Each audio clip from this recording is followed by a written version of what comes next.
বলবো আমাদের দেশে এমন কোনো মেয়ে হয়তো আমরা খুঁজে পাবো না যে একবার হলেও সেক্সুয়াল হ্যারাসমেন্টের শিকার হয়নি। রেপ আমাদের কালচারের সাথে যায়, সেক্স এডুকেশন যায় না তার মানে রেপ যায়, হ্যারাসমেন্ট যায়।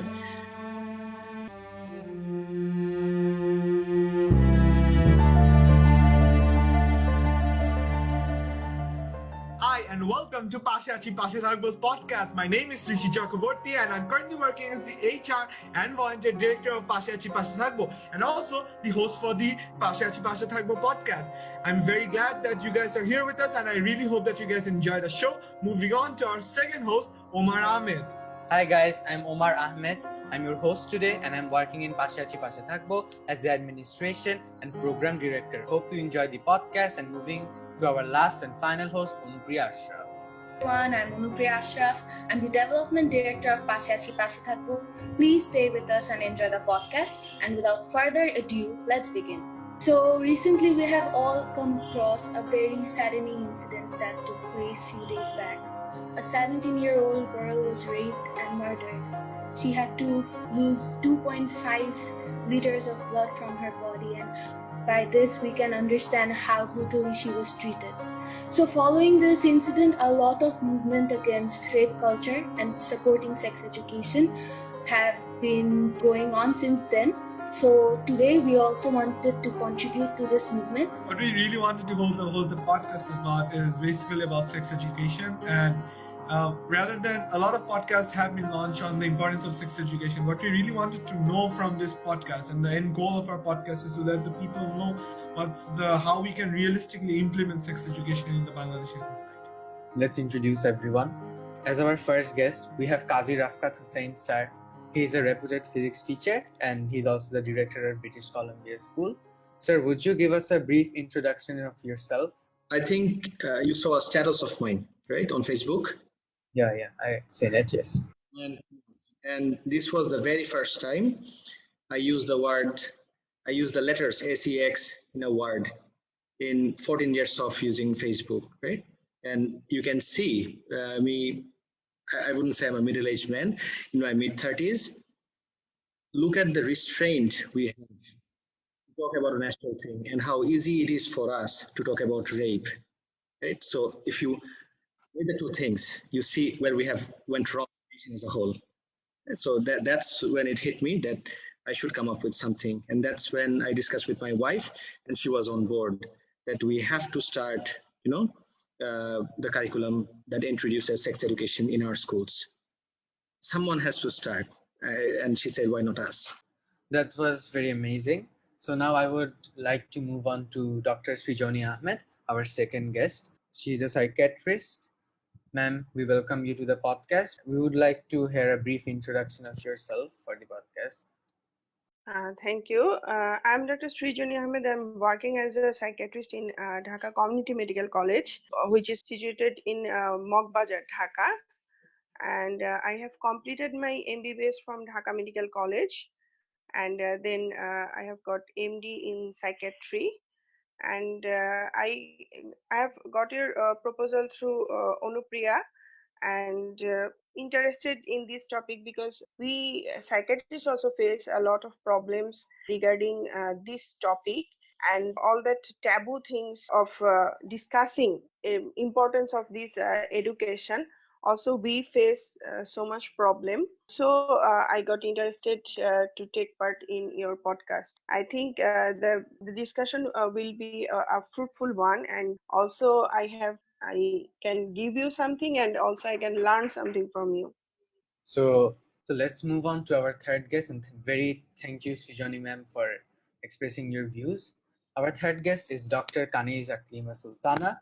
She is the president of Blogger and Online Activist Network, and she is also here to share her perspective as a parent.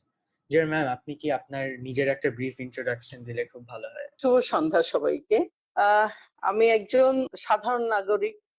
সাধারণ নাগরিক হিসেবেই আমি আমার পরিচয়টা দিতে চাই। আমার নাম কানিজ আকলিমা সুলতানা। আমি পড়াশোনা করেছি ঢাকা বিশ্ববিদ্যালয় থেকে। তারপর আমার উচ্চতর ডিগ্রির জন্য আমি একটু বিদেশে এমএস করেছিলাম। আবার ফিরে এসে পরিবেশ বিজ্ঞান থেকে আমি ঢাকা ইউনিভার্সিটির মৃত্তিকা পানি ও পরিবেশ থেকে আমি আমার পিএইচডি কমপ্লিট করি। এই আমার দুটি ছেলে আহ, এই দেশেই ওরা পড়াশোনা শুরু করেছিল। তারপরে আমরা যখন বিদেশে পড়তে যাই ওদের বাবা এবং আমি, তখন ওরা আমাদের সাথে স্কুলে ছোট ক্লাসে ওরা বাইরে পড়তে যায়। সেই হিসেবে আমি আমার এক্সপিরিয়েন্স একটু শেয়ার করতে পারি এবং এটা আমার বিশ্বাস। তো পরে যখন সবার কথা হবে তখন আমি আরেকটু আমার যেটুকু আরেকটু বলার তখন বলবো। So we all can see that we have very qualified guests here with us today, and we are done with our introductions. So we all know that this is an open discussion, but we also have some fixed questions that we think that is mandatory to discuss in this podcast. So to start the conversation of today, I would like to move on to Anupriya Ashraf, who's our host. So Anupriya Ashraf, let's begin with the podcast then. Yeah. Thank you, and thanks again for joining with us today. তো sex education নিয়ে আমরা আজকে যা যা কথা বলবো, এটার importance কি কি, এটার এফেক্টস কি কি হতে পারে, সেটা জানার আগে আমার প্রথম কোয়েশ্চেন হচ্ছে যে হোয়াট ইজ সেক্স এডুকেশন? আপনাদের কাছে কি মনে হয় যে সেক্স এডুকেশন আমাদের জন্য কেন ইম্পর্টেন্ট? এটা আমি সবার থেকে জানতে চাই, কিন্তু তার আগে আমি সবার আগে সৃজনী ম্যামকে জিজ্ঞেস করতে চাই যে আপনি কিভাবে সেক্স এডুকেশনকে ডিসক্রাইব করবেন।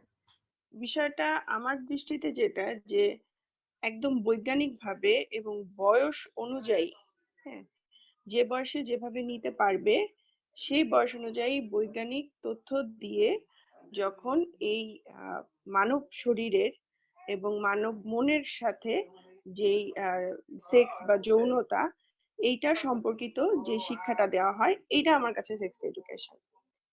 এখানে দুইটা বিষয় খুবই ইম্পর্টেন্ট। একটা হচ্ছে যে এখানে বৈজ্ঞানিক তথ্যগুলা থাকবে এবং এটা যেন যে শুনছে সে নিতে পারে তার বয়স অনুযায়ী। যেমন একটা 2 বছর 3 বছরের বাচ্চাকেও কিন্তু এই বিষয়গুলো শেখানোর আছে। আর আমাদের যেই প্রজনন তন্ত্র সেটা কি, সেটা কিভাবে কাজ করে, এইটা যেমন তাকে জানানোর দরকার আছে, সেরকম কিভাবে সে এই মানে যৌন জীবন মানুষের কিরকম হতে পারে তার বয়স অনুযায়ী এটা তাকে বোঝানোর দরকার আছে। এবং এটার সেফটি সিকিউরিটির দিকগুলো, এটার সাবধানতার দিকগুলা এটাও তাকে জানানোর আছে। একই রকম ভাবে একজন অ্যাডোলেসেন্ট পিউবার্টিতে আসা একটা ছেলে মেয়ে, তাদেরকেও এই বিষয়টা হচ্ছে বৈজ্ঞানিক ভাবে জানার দরকার আছে। আর একই সাথে বড়দেরও সেটা জানার দরকার, যাদেরকে আমরা অ্যাডাল্ট বলছি বা প্রাপ্তবয়স্ক বলছি, তাদের জন্য কিন্তু এটার বৈজ্ঞানিক তথ্যগুলো জানার দরকার আছে। সেইটাই আমার কাছে এটার education, sex education. Thank you so much ma'am. আপনাকে অনেক ধন্যবাদ এত সুন্দর করে এক্সপ্লেন করার জন্য আপনার পার্সপেক্টিভকে। এখন আমি কানিজ আকলিমা সুলতানের কাছে মুভ করতে চাই যে আপনি কিভাবে সেক্স এডুকেশনকে ডিসক্রাইব করবেন। আসলে সেক্স এডুকেশন তো হেলথ এডুকেশন। হেলথে আমরা কিন্তু রিপ্রোডাক্টিভ সিস্টেম পড়ি, হ্যাঁ, স্কুলের প্রজনন তন্ত্র বাংলায় যেটা, সেটা আমরা পড়ি। আমার কাছে মনে হয় যে সেক্স এডুকেশনটা আসলে মনের সাথে, হরমোনের সাথে, বয়সের সাথে, সমাজের সাথে কিভাবে আমি খাপ খাইয়ে নিতে পারি, কিভাবে আমার ডিজায়ার গুলাকে আমি ম্যানেজ করতে পারি। ডিজায়ার তো আমাদের অনেক কিছুই হয় বয়সে। যেমন একজন ক্ষুধার্ত মানুষ রাস্তায় খাবার দেখলেই সে যতই ক্ষুধার্ত থাকুক বা অভাবী থাকুক, সে জানে যে সে ইচ্ছে করলেই কোনো একটা দোকান থেকে খাবার তুলে নিতে পারবে না। তার মানে এই এডুকেশনটা সে পেয়েছে সমাজ। তাহলে আমার সেক্স, আমরা কিন্তু একটা ফর্ম যখন ফিল আপ করি তখন আমরা সেক্স দেখি যে মেল অর ফিমেল, কিন্তু সেক্স কথাটা এমন ভাবে সমাজে এত নেগেটিভ অর্থে প্রচলিত যে সেই নেগেটিভ অর্থটা মানে সেক্স বলতেই আমরা বুঝি একটা কর্মকাণ্ডের ব্যাপার।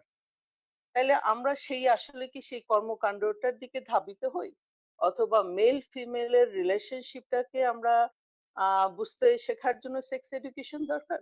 আমার মনে হয় যে পুরো ব্যাপারটাই আমার, যেমন আমি আমার অভিজ্ঞতা দিয়ে বলি, আমার বাচ্চারা জিজ্ঞেস করতো যে তারা কেমন করে জন্ম হয়েছে, এটা ওদের জিজ্ঞাসা ছিল ছোট ক্লাসে।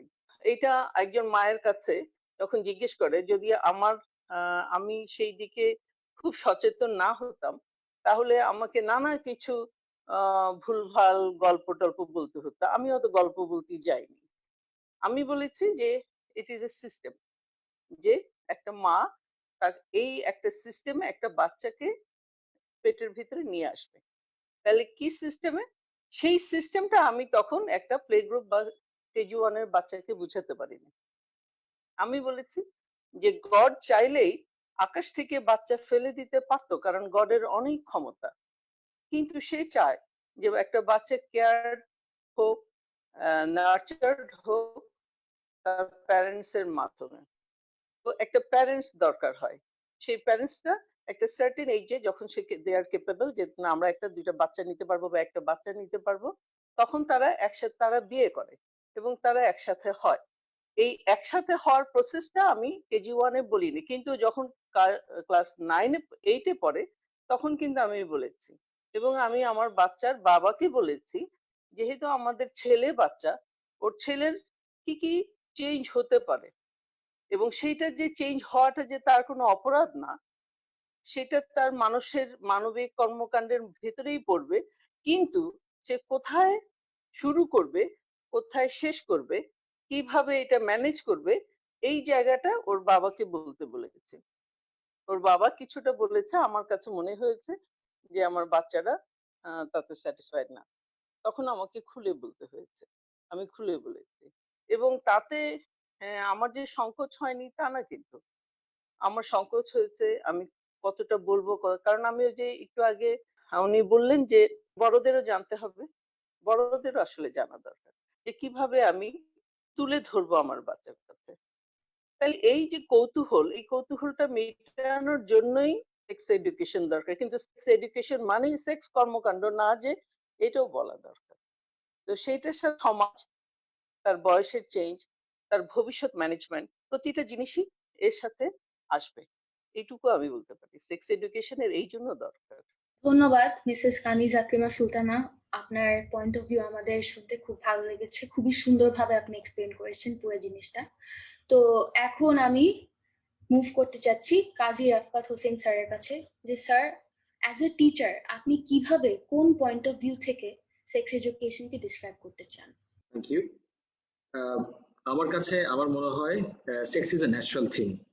অ্যান্ড আপা যেরকম বললেন যে ক্লাস 9-এর বাচ্চাকে ওনার বলতে হয়েছে, আমার কেন জানি মনে হয় আমার বাচ্চা যখন ক্লাস 9-এ পড়বে আমার মনে হয় না আমার ওকে শেখাতে হবে। By that time he would know what sex is. Sex is a natural thing. আমার মনে হয় আনন্যাচারাল যে পার্টগুলা অ্যাসোসিয়েটেড অ্যারাউন্ড সেক্স আমরা ওটার উপর ফোকাস করি। That would be my point of view, and that includes the concept of consent, touching people inappropriately, forcing someone to get into a relationship, forcing someone to get into a physical relationship. এই জিনিসগুলো আমার কাছে মনে হয় unnatural. এই জিনিসগুলো আমি mainly focus করতে চাই আমাদের যদি সেক্স এডুকেশন আমরা ইন্ট্রোডিউস করি সেখানে। Thank you so much. আপনাদের তিনজনকে অনেক অনেক ধন্যবাদ এত সুন্দর করে এটাকে ডিসক্রাইব করার জন্য, আপনাদের পার্সপেক্টিভ শেয়ার করার জন্য। এখন আমি এই সোসাইটির একজন মেয়ে হয়ে যদি আমার নিজের পয়েন্ট অফ ভিউ শেয়ার করতে চাই, তাহলে আমি বলবো যে আমাদের দেশে এমন কোনো মেয়ে হয়তো আমরা খুঁজে পাবো না যে একবার হলেও সেক্সুয়াল হ্যারাসমেন্টের শিকার হয়নি।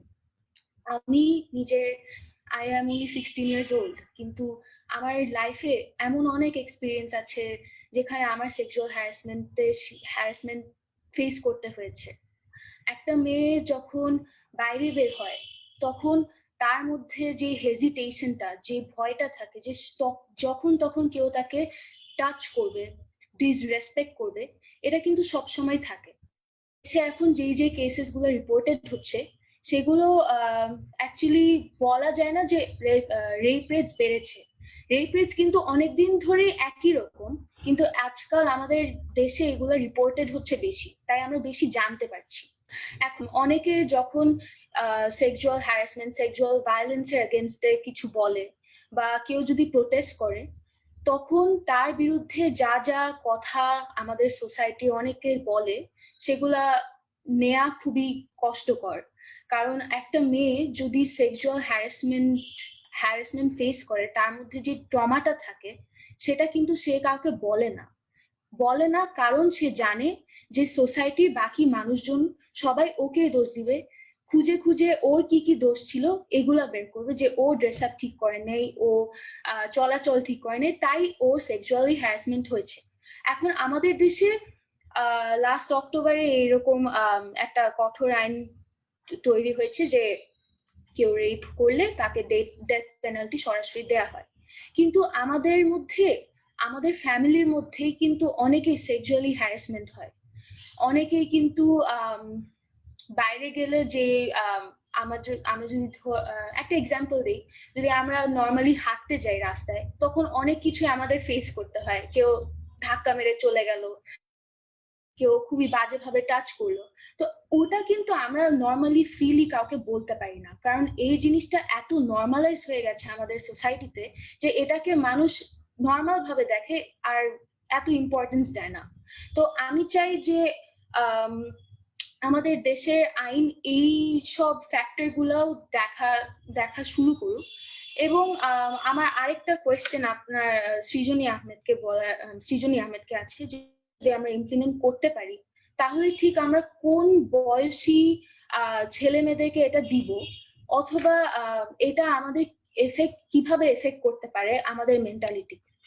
সো সৃজনী ম্যাম, আপনি যদি কিছু বলতেন। Sir, if I might ask a question. Please. Sir, recently the death penalty was imposed on as the punishment of rape. What's your perspective on that? Because as Onubria said, and as per most statistics, most sexual harassment cases and most rape cases occur within the family and within known people, behind closed doors, marital rape and stuff like family members harassing the girls. And in most of these cases, when the girls even try to report the rape or even try to report the sexual harassment, the family members won't let them, because তারা বলে যে তুমি কি তাকে মেরে ফেলতে চাও, এই কথাটা বলে। What's your perspective on the death penalty, and do you think the death penalty should be imposed, or other punishments should be done in order to make the rape victims easier to report the crimes? If I may add, তুমি যে বললা ওকে মেরে ফেলতে চাও, এর সাথে আরেকটা জিনিসও বলা হয়, সেটা হলো এটা ফ্যামিলির ব্যাপার, ফ্যামিলির ভিতরে রাখতে হবে। People outside the family cannot know what's going on inside the family. বংশের ইজ্জত, weird stuff going on. Urban areas এটা আমরা তেমন একটা দেখি না। I have been studying a little bit and it's just the tip of the iceberg. মানে ঢাকায় যা হচ্ছে, if you just look around what's happening in the rural areas, I mean you won't be able to sleep at night, I can assure you that. এখন about the death penalty, মার্ডারের জন্য কি death penalty ছিল না? মার্ডারের rates কি কমে গেছে death penalty impose করার পরে? I don't think. আরো কতগুলা ক্রাইমের জন্য ডেথ পেনাল্টি ইম্পোজ করা আছে, সেগুলোর রেট কি কোনো কারণে কমেছে ডেথ পেনাল্টি ইম্পোজ করার পরে? I don't think so. And death penalty won't really work unless people start feeling it's a crime. I agree. Murder কিছুটা হলেও হয়তোবা কমতে পারে, who knows, কিন্তু when it comes to rape and sexual harassment, rape একটু extreme করে বললাম, হ্যারাসমেন্টের জায়গায় আসি, a lot of people they feel entitled, they don't even consider this that they are committing a crime যতক্ষণ না পর্যন্ত তারা বুঝবে এটা ক্রাইমের কনসিকুয়েন্স নিয়ে কেন চিন্তা করবে, আগে তো মাথায় আসতে হবে যে this is a crime that they are committing. That's how I feel about the death penalty. This is where I want to add something, যে আমাদের দেশে এখন যে রিসেন্ট ঘটনাটা ঘটলো, যে অর্ণা আমিনের ব্যাপারটা, আমরা যদি ঘটনাটাকে একটু অ্যানালাইসিস করে দেখি, তাহলে আমাদের মেইন যে সাসপেক্টটা, যে যার নাম হয়তো দিহান, ও কিন্তু একটা স্ট্রং ফ্যামিলি ব্যাকগ্রাউন্ড থেকে এসেছে, এবং ও একটি রেসপেক্টেড স্কুল থেকে সে পাস করেছে, ও লেভেলস দিয়েছে। আর আমরা এটা অ্যাজিউম করতে পারি যে ও কিন্তু জানতো যে rape is a very big and heinous crime, but still he committed it. So এইখানে আমার প্রশ্ন হচ্ছে যে মানুষ এটা তো জানে যে it's something very wrong that no one can commit. তা আমার স্টেটমেন্ট হচ্ছে যে আমরা যদি সেক্স এডুকেশন আমরা ইমপ্লাই করি, তাহলে এটা একটা ফাউন্ডেশন হবে যেটাকে আমরা বিল্ড আপ করলে মানুষের মেন্টালিটি একদম প্রথম থেকেই চেঞ্জ হবে। কারণ একটা মানুষ তো এরকম মেন্টালিটি নিয়ে জন্মায় না, ওর he or she is growing up. তাই আমার মনে হয় যে এই ফাউন্ডেশনটাকে যদি আমরা স্ট্রং করি, যদি সেক্স এডুকেশন আমাদের একদম প্রথম থেকেই দেয়া হয়, তাহলে আমার মনে হয় যে সামনে আমরা রেপ রেটস কমবে এই আশা রাখতে পারবো। তাই আমি জিজ্ঞেস করতে চাই যে সেক্স এডুকেশন যদি আমরা ইমপ্লিমেন্ট করতে পারি তাহলে how much will it effect the mentality of this generation and also the future generation, and আমরা যদি ইমপ্লিমেন্ট করি ঠিক কোন এজ গ্রুপের ছেলে মেয়েদেরকে সেক্স এডুকেশন দেওয়া শুরু করা উচিত? আপনার কি মনে হয় সৃজনী ম্যাম? অনুপ্রিয়া, তোমার এই কোশ্চেনটা অলরেডি যেটা হচ্ছে যে দুইজন গেস্ট যেই বিষয়গুলো বলেছেন, একজন উনার অভিভাবকত্বের দিক থেকে যেই বিষয়টা বলেছেন যে উনার ছেলে ছোটবেলা থেকেই এই প্রশ্নগুলা যখন করেছেন তখন এই ব্যাখ্যাগুলো পেয়েছে। এবং ম্যাডাম কিন্তু একটা কথা খুব সুন্দর বলেছেন যে এই এডুকেশনের মধ্যে এটাও আসবে যে কতটুকু হচ্ছে এই ডিজায়ারের সাথে একজন মানুষ সেই আচরণটা করবে। অর্থাৎ আমার সামনে একজন মানুষ আছে, তার রাইটটাকে ভায়োলেট করে আমি আমার ডিজায়ারটাকে হচ্ছে ইমপ্লিমেন্ট করলাম, এই বিষয়টা ব্যাপারে যেই শিক্ষাটা, যে মূল্যবোধের বিষয়টা, যে আমি অন্যের রাইট ভায়োলেট করতে পারি না। এবং রাফকাত স্যারও যেই বিষয়টা বললেন যে কনসেন্ট, এইটা হচ্ছে সামনে আসা উচিত এবং একজন মানুষকে রিলেশনের জন্য এটা একটা মিউচুয়াল রিলেশনশিপকে একজনের ইচ্ছা অনুযায়ী সেটাকে হচ্ছে মানে এটাতে তাকে নিয়ে আসার জন্য জোর করা, এই বিষয়গুলোর সম্পর্কে এডুকেশনটাও কিন্তু এই সেক্স এডুকেশনের ভিতরে। তো সেরকম ক্ষেত্রে কিন্তু এক ছোটবেলা থেকেই একটা বাচ্চা জানবে যে কারো এই কাউকে এই বিষয়গুলোতে কতটুকু হচ্ছে রেসপেক্ট করতে হবে, কতটুকু হচ্ছে তার নিজের বাউন্ডারিটা। এবং যখন ছোটবেলা থেকেই এই বিষয়গুলো জেনে সে বড় হতে থাকবে তখন কিন্তু এখানে একটা রেসপেক্টের জায়গা তার তৈরি হবে। এবং এটাও সে জানবে যে শুধু আইনের বিষয় না, এটা একজন মানুষের রাইট, একজন মানুষের ফ্রিডম, একজন মানুষের চিন্তা ভাবনা এবং তার নিজস্ব মূল্যবোধ হচ্ছে একটা শ্রদ্ধার ব্যাপার। It's something to B respected. So তখন দেখা যাবে অবভিয়াসলি যেই জেনারেশন প্রপারলি সেক্স এডুকেশন পেয়ে বড় হবে তারা কিন্তু এটা সহজে ভায়োলেট করতে যাবে না। সুতরাং এই এডুকেশনের মাধ্যমে কিন্তু আমরা অনেকখানি এই বিষয়গুলোকে হচ্ছে কমাতে পারবো। Obviously, this will work to prevent those things. Thank you, ma'am. I also agree with what you're saying. And আমার মতে বাংলাদেশের most society doesn't understand what sex education is.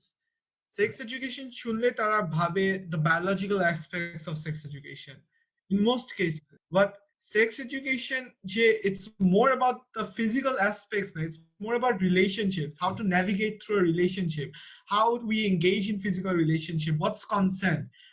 It's very hard to believe that a lot of people don't understand what consent is.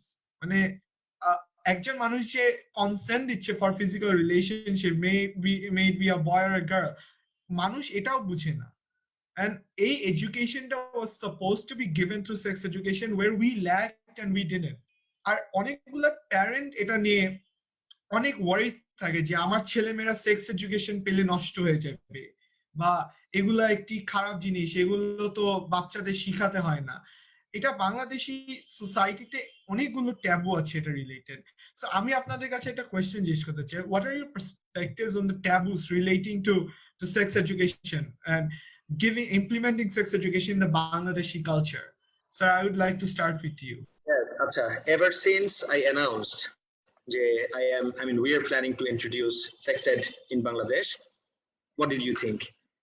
And what was I thinking? Of course, I got a huge amount of backlash. অনেকে আমাকে জিজ্ঞেস করছে যে আমাদের কালচারের সাথে যায় না, আমাদের সংস্কৃতির সাথে যায় না। তো প্রথম দু একটা কোয়েশ্চেনের আমি আসলে কোনো অ্যান্সার দিতে পারি নাই। And then it hit me. Rape আমাদের কালচারের সাথে যায়, সেক্স এডুকেশন যায় না, তার মানে রেপ যায়, হ্যারাসমেন্ট যায়। And when I started answering back, and this is how I shut them off. And I think এইভাবে আমাদের অ্যান্সার করতে হবে যে if something is not working, we have to fix it, other than just hoping a miracle would happen. এটা আমার perspective. That was actually a very nice perspective. Like, I wouldn't think that when someone attacks you by saying that culture, তোমার কালচারের জন্য এরকম হচ্ছে, you are going against the culture, we usually like draw back. Okay, আমি আর কালচারের against আর কিছু না বলি, I stick to myself. But what you have done is truly inspiring. Yes, sir, because আপনি যেটা বলছেন এটা ঠিক, যদি সেক্স এডুকেশন আমাদের কালচারের মধ্যে না পড়ে সো কল, দেন আমাদের দেশে যে দিনে 4টা করে মেয়ে রেপ হচ্ছে, is that a part of our culture then?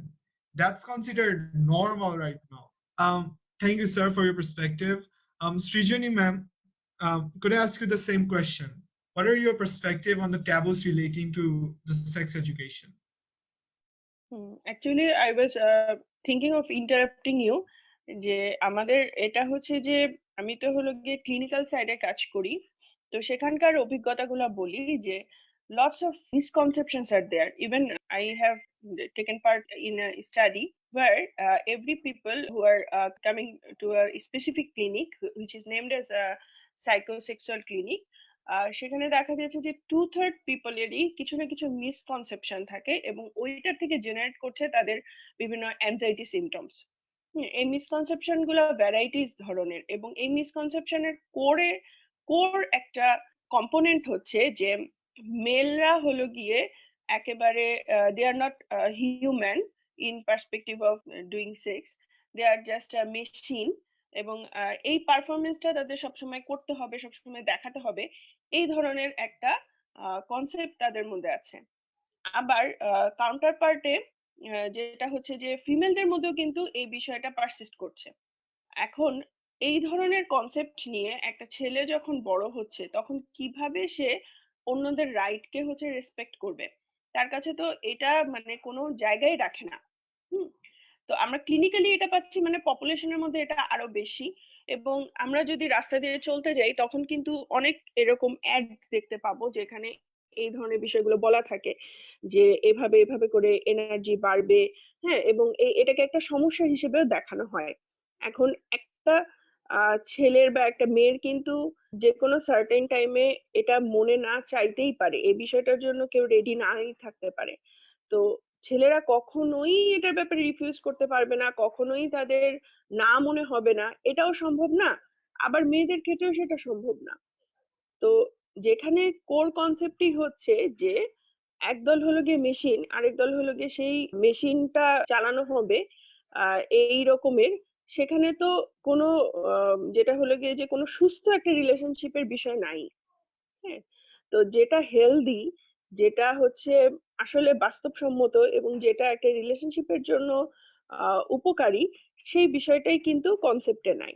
তো এই কারণে যেটা যে আমাদের সংস্কৃতিতে তো কলিকাতা হার্বাল বা মডার্ন হার্বালও আসলে থাকা উচিত না। আমি জানি না আসলে কতটুকু কলিকাতা হার্বাল বা মডার্ন হার্বালের সাথে আপনারা পরিচিত।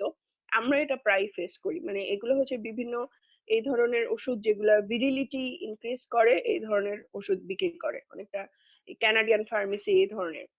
তো এগুলোও কিন্তু আমাদের সংস্কৃতির মধ্যে পড়ে না। হ্যাঁ, তো এই কারণে যেটা যে ট্যাবু বিষয়টা এখানে যেমন কাজ করে, এই ট্যাবুর কারণে মিসকনসেপশন গুলো খুব তৈরি হচ্ছে।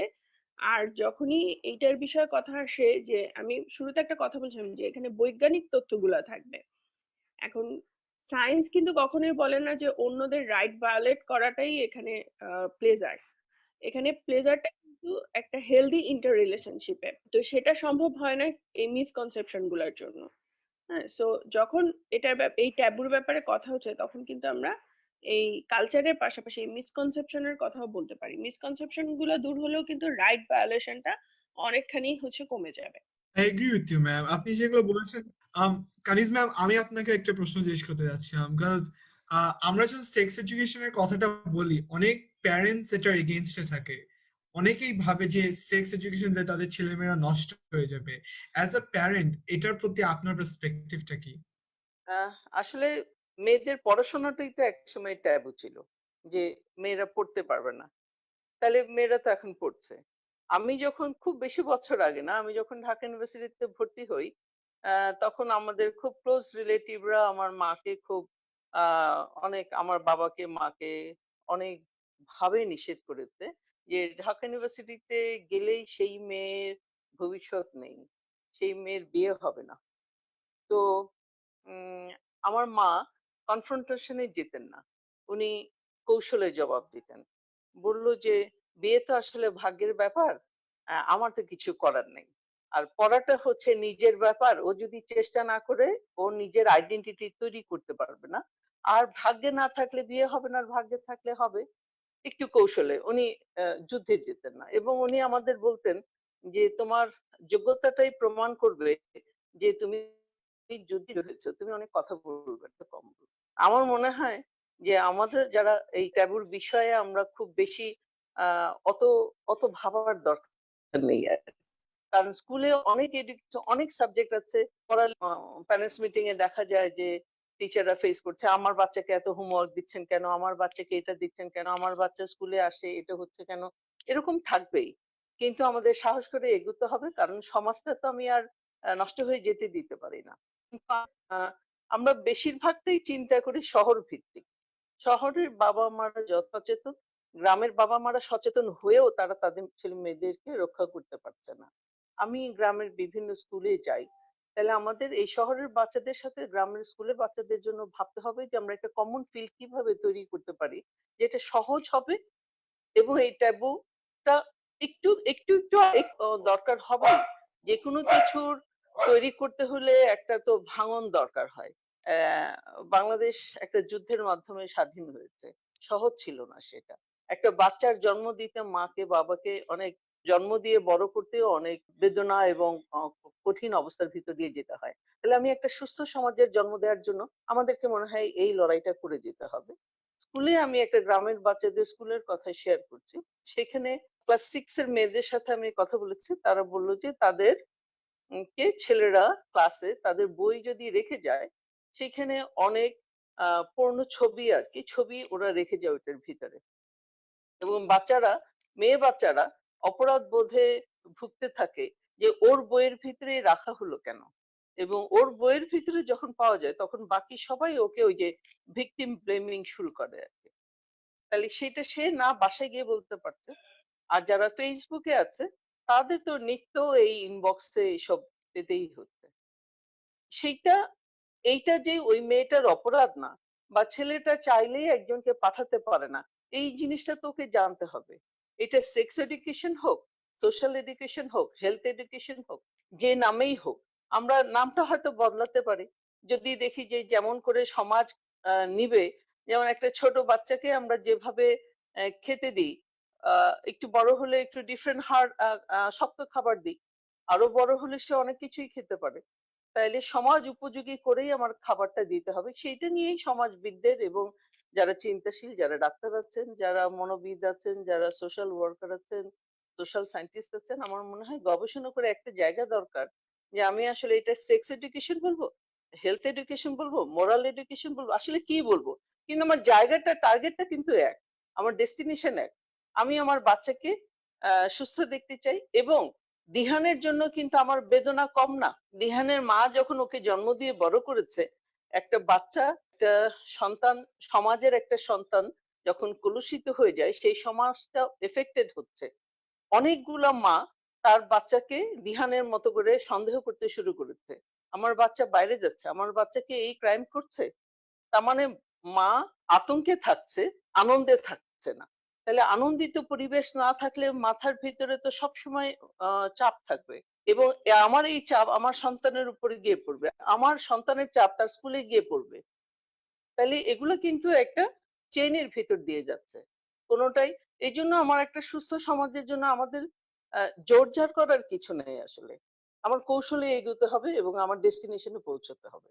তো সেইটা মনে হয় নিয়ে আমাদের অনেক বেশি কথা বলা দরকার। জি ম্যাম, আমি আপনার সাথে এগ্রি করি। আপনি সেটা বললেন, একসময় আসলেই তো মেয়েদের পড়ালেখা একটা ট্যাবু ছিল, কিন্তু এখন আর নেই। এন্ড আমার মনে হয় হোপফুলি আমাদের সোসাইটির মধ্যে সেক্স এডুকেশন একদিন আর ট্যাবু থাকবে না। এন্ড এটা একটা বেসিক নলেজ থাকবে, কারণ একটি পরিপূর্ণ মানুষ হওয়ার জন্য এটা বায়োলজিক্যাল ফিচার্স না, একটা রিলেশনশিপ কিভাবে চালাতে হয় ওইটাও তাদের জানা উচিত। সো এখন will be moving on to Omar. Thank you Kaniz ma'am, আপনার পার্সপেক্ট আমাদের সাথে শেয়ার করার জন্য অনেক ধন্যবাদ। I had a question to Srijan ma'am. Ma'am, আমি কোয়েশ্চেনটা একটু জিজ্ঞেস করছি।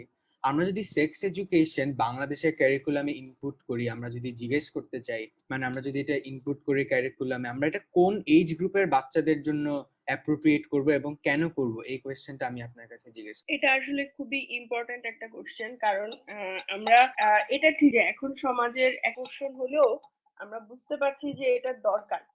কিন্তু এটার ইমপ্লিমেন্টেশন কিভাবে হবে সেটা নিয়ে আসলে গবেষণা করার দরকার আছে, কারণ কোন একটা অভ্যাস তৈরি করতে বা চেঞ্জ করতে এক সময় লাগে এবং এটার জন্য একটা নির্দিষ্ট ধরনের কমিউনিকেশন প্রয়োজন হয়।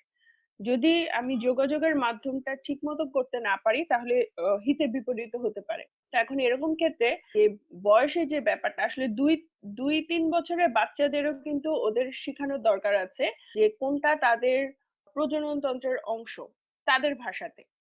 যেমন যে এটা গোসল করার জায়গা বা এটা পেশাব পায়খানার জায়গা, এরকম করে ওদেরকেও বোঝানোর দরকার আছে। যেমন আমাদের দেশে খেয়াল করলে দেখা যায় যে কখনো এই বডি পার্টস গুলার যেগুলা সায়েন্টিফিক নাম ওগুলো বলা হয় না, অন্য কোনো আঞ্চলিক শব্দ দিয়ে বলা হয়।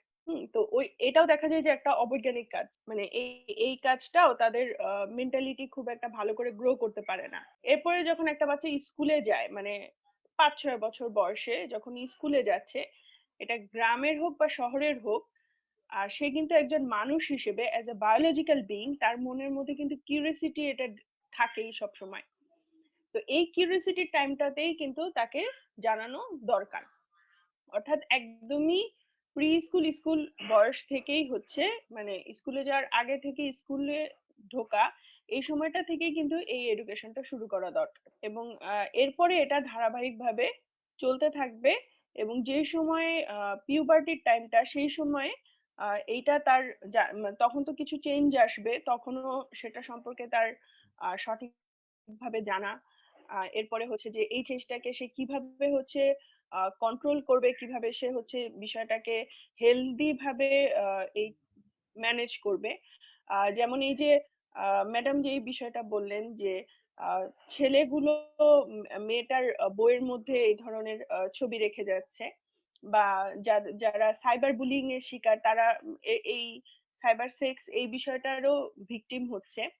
তো এইটা যে মানে সে যে করছে তার ডেজার বা অ্যাডোলেসেন্টের খেয়াল এটা থেকে, কিন্তু এটাতে যে আরেকজন হার্ট হতে পারে সেই নলেজটা কিন্তু তার মধ্যে নাই, বা সেই বাইন্ডিংটাও তার মধ্যে কেউ দেয় নাই।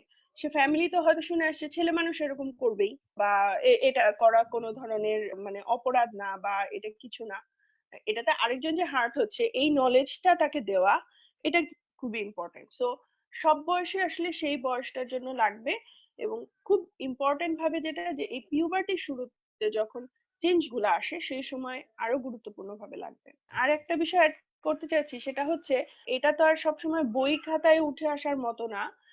যেমন অনেক ক্ষেত্রে দেখা যায় অনেক অ্যাডভার্টাইজ আমাদের আচরণটা, হেলথ রিলেটেড আচরণটাকে চেঞ্জ করে দিতে পারে, মানে ম্যাস মিডিয়াতে অনেক কিছু এরকম প্রচার করা যায়। যেমন ওটস স্যালাইন গুলানোর ক্ষেত্রে যেটা হচ্ছে যে আমরা এক দশকে দেখে আসছি যে ওটস স্যালাইন গুলানোর ক্ষেত্রে একটা খুব ফেমাস একটা অ্যাড ছিল, ওখানে এই দিলাম ঘুটা এটা খুব জনপ্রিয় হয়েছিল। তো এই ধরনের কোন একটা ক্যাচি একটা স্লোগান দিয়ে বা ম্যাস মিডিয়াতে এই ধরনের খুব একটা অ্যাড বা সিরিয়াল এমন কোনো কিছু দিয়ে বা এপিসোড দিয়ে সেটাতেও কিন্তু এই এডুকেশন গুলা খুব সুন্দরভাবে দেওয়া যায়। যেমন সম্প্রতি একটা অ্যাড আমার দৃষ্টি কাড়লো, যে মেয়েটা বলছে যে আমাকে ব্যাড টাচ করে, এই জন্য সে ওই আঙ্কেলটার কাছে যাবে না। তো এই অ্যাডটা কিন্তু একটা খুব মানে প্যারাডাইম শিফটের মতন, যে এত ইম্পর্টেন্ট একটা জিনিসটা এখন ম্যাস মিডিয়ায় চলে আসতেছে, সো প্যারেন্টসরা কিন্তু এটাতে অ্যাওয়ার হবে। তারপরে যেমন মিনা কার্টুন, এটা যেমন অনেক বিষয় অনেক ট্যাবুকে সামনে নিয়ে আসছে এবং একই সাথে এটা ব্রেকও করেছে। এই ধরনের কোন একটা সিরিয়াল বা এপিসোড এগুলো দিয়েও কিন্তু এই এডুকেশন গুলাকে সামনে আনা যায়। জি ম্যাম, আমি আপনার প্রত্যেকটা কথার সাথে একদম এগ্রি করি যে আমাদের এইসব রিগার্ডিং সেক্স এডুকেশন নিয়ে আমরা কিন্তু নিজেরাই এখন শিখে যাচ্ছে। আমাদের যে টেকনোলজিক্যাল অ্যাডভান্সমেন্ট হচ্ছে, যেটা রাফকাত স্যার বললো, যে আমরা কিন্তু নিজেরাই শিখে যাচ্ছি। অনেক ওয়েবসাইট আছে যে এমনি অটোমেটিক আমাদের সামনে চলে আসে। এখন আমাদের মধ্যে এই অ্যাট্রাকশনটা খুবই বেশি, যে আমাদের যেই কৌতূহলটা থাকে, আমাদের একটা কোয়েশ্চেনিং মাইন্ড থাকে এই সব টপিক নিয়ে। এখন আমাদের সোসাইটিতে এই সব টপিক নিয়ে, সেক্স এডুকেশন টপিক নিয়ে কথা বলা ফরবিডেন, এন্ড আমার মনে হয় যে ফরবিডেন যে সব জিনিসগুলো সেগুলোর প্রতি আমাদের অ্যাট্রাকশন বেশি থাকে। যেভাবে এই সেক্স এডুকেশন নিয়ে আমরা শিখছি সেটা কিন্তু আমার মনে হয় না যে প্রপার ওয়ে। সেক্স এডুকেশনে আমাদের একটা পয়েন্টে শিখতেই হবে, তো সেটা আমাদের প্রপারলি কিভাবে আমরা পাবো সেটা সেক্স এডুকেশন দিয়ে আমাদের শিখতে হবে, instead of learning it from a website. Pornography এবং অনেক কিছুই সাপোর্ট করে এগুলো। ইন্টারনেটে এখন আমরা তো আর ইন্টারনেট কন্ট্রোল করতে পারবো না, কিন্তু আমার মনে হয় যে এই সেক্স এডুকেশন যদি আমাদের একদম প্রথম থেকে দেওয়া হয় তাহলে আমাদের শিক্ষার ওয়েটা আরো ইমপ্রুভড হবে এবং আমাদের মেন্টালিটিটাও এখান থেকে ইমপ্রুভ হবে। Thank you. Omar, you wanna continue? একটা একটা কথা কি বলতে পারি? যেমন আমি আমার আমার শিক্ষার এইটা স্লোগানটার নাম যদি হয় তুমি এখন বড় হচ্ছ। হ্যাঁ, তো আমি আপনাকে একটা তুমি এখন বড় হচ্ছ। আমার ছেলের জন্ম, বড় ছেলের জন্ম 91 সালের ডিসেম্বর মাসে। তো 95 সালের ফেব্রুয়ারি মাসে, মাত্র সে 3 বছর কয়েক মাস, 3 মাস, আমি বইমেলায় গেলাম। বইমেলায় একটা বই আমার দৃষ্টি কাড়লো। আমি ওইটার প্রচ্ছদটা দেখাতে চাই। এটা ওই নামটা আমার দেওয়া না, এটা বইটার নাম। হয়তো আমি উল্টা করে ধরলে দেখা যেত, তুমি এখন বড় হচ্ছ, আনোয়ারা সৈয়দ হকের। এবং একটা বই একটা মাকে কত ভাবে হেল্প করেছে আমার দুইটা বাচ্চাকে মানসিক ভাবে, শারীরিক ভাবে। এবং এই এই এই জগৎ কখনো নিষিদ্ধ জগৎ বলিনি, আমরা বলি সেক্স এডুকেশন মানে শ্রেষ্ঠ জগৎ। আমি আমার বাচ্চাদের সাথে নিষিদ্ধ জগতের মতো আচরণ করিনি। এই বইটা আমাকে হেল্প, তার মানে ইট ওয়াজ অলসো সেক্স এডুকেশন। বড় হচ্ছ এখন, সেইখানে তার গ্রন্থিগুলো হরমোনগুলো কিভাবে কাজ করে তাকে তখন বিয়ে ধরতে ইচ্ছা করে। নট নেসেসারিলি একটা বাচ্চা যখন বড় হয় সে তার একটা বাইরের মেয়েকে জড়িয়ে ধরতে ইচ্ছা করে। এমন সময় হয় যে সে ইচ্ছা করে, কারো কারো বেলায়, আমি বলছি না সবার বেলায়, কারো কারো বেলায়। তাহলে সে সেটা কিভাবে ম্যানেজ করবে? একদম একটা টোটাল গাইডেন্স আমার কাছে মনে হয়েছিল। ফলে একজন মা বা একজন প্যারেন্ট যখন শিক্ষিত হয় তার বাচ্চারাও শিক্ষিত হয়, একজন শিক্ষক যখন শিক্ষিত হয় তখন তার বাচ্চারা হবে। তাহলে বাচ্চাদের সামনে আমার এডুকেশন, এই জন্য বললাম যে যেই যেই শব্দগুলো আমি নিতে পারবো সেইভাবেই শিক্ষাটা হোক। তুমি এখন বড় হচ্ছ, তাহলে তোমার এগুলা জানা দরকার। এইটুকু আমি অ্যাড করতে চেয়েছিলাম। জি ম্যাম, আপনার পার্সপেক্টিভটা আমার অনেক ভালো লেগেছে। সো মুভিং অন, আমি রাফকাত স্যারকে একটা কোয়েশ্চেন জিজ্ঞেস করতে চাচ্ছি। স্যার, আমরা যদি সেক্স এডটা ইমপ্লিমেন্ট যদি করি আমাদের কারিকুলামে, তখন কি আমাদের অ্যাকচুয়ালি রেপ রেটস কমবে? মানে এটার ব্যাপারে আমি আপনার অপিনিয়নটা জানতে চাচ্ছিলাম এবং কেন এটাও জানতে চাচ্ছিলাম। আমার মনে হয় সেক্স এডুকেশনের পাশাপাশি এডুকেশনটা প্রপারলি ইমপ্লিমেন্ট করা বেশি জরুরি। And when I talk about education, I don't necessarily mean academic education. It's not just the academics that we are concerned with.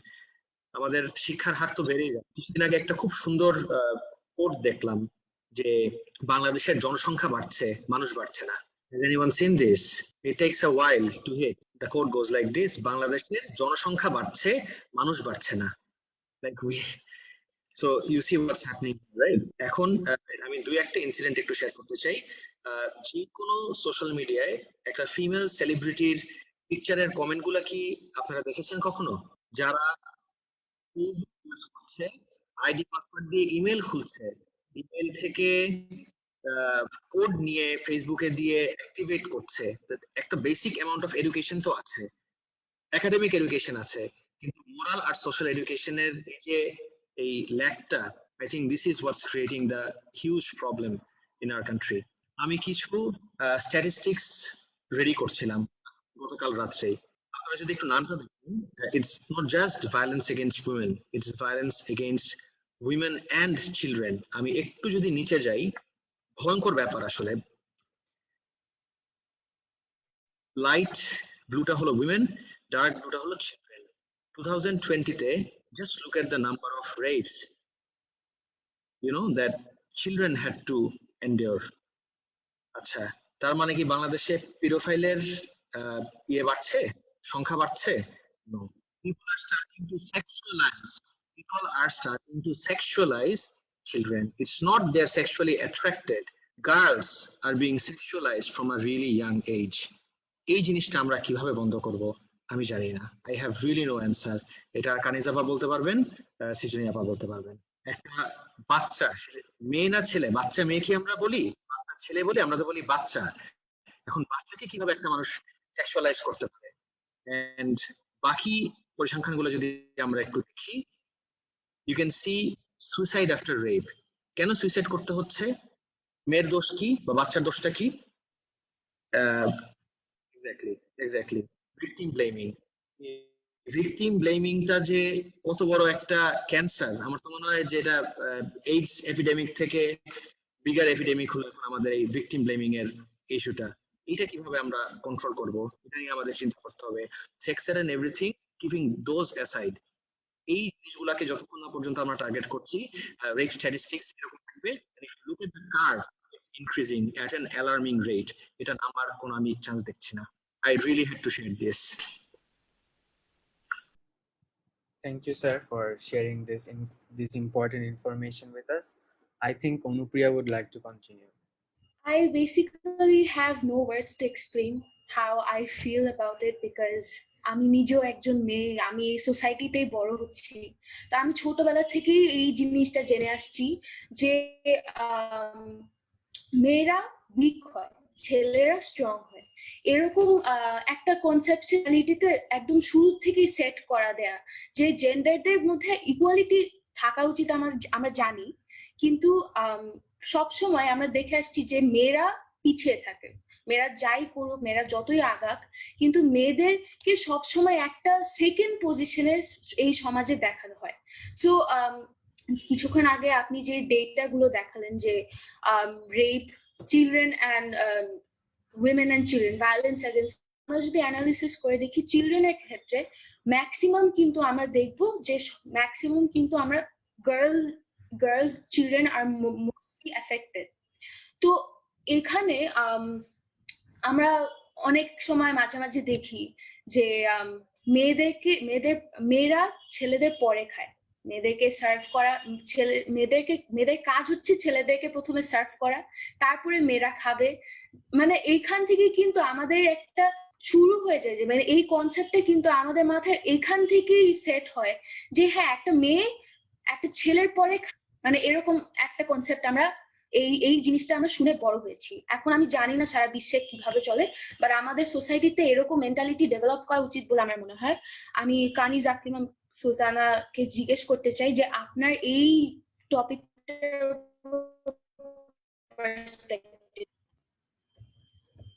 Thank you Anupriya. আপনি যেটা বলছিলেন এবং অনুপ্রিয়ার ওই দুইটা কথাকে আমি একসাথে বলছি।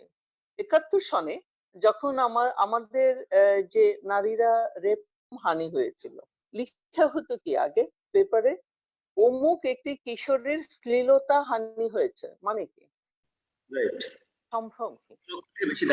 এই জায়গাতেই আমাদের আসলে সমস্যা। হ্যাঁ, এই যে আমি বলি যে আমার পরিবারের মানে কেউ যদি রেপ হয় বা সেক্সুয়ালি হ্যারাসড হয়, আমি বলি তার ইজ্জত চলে গেছে।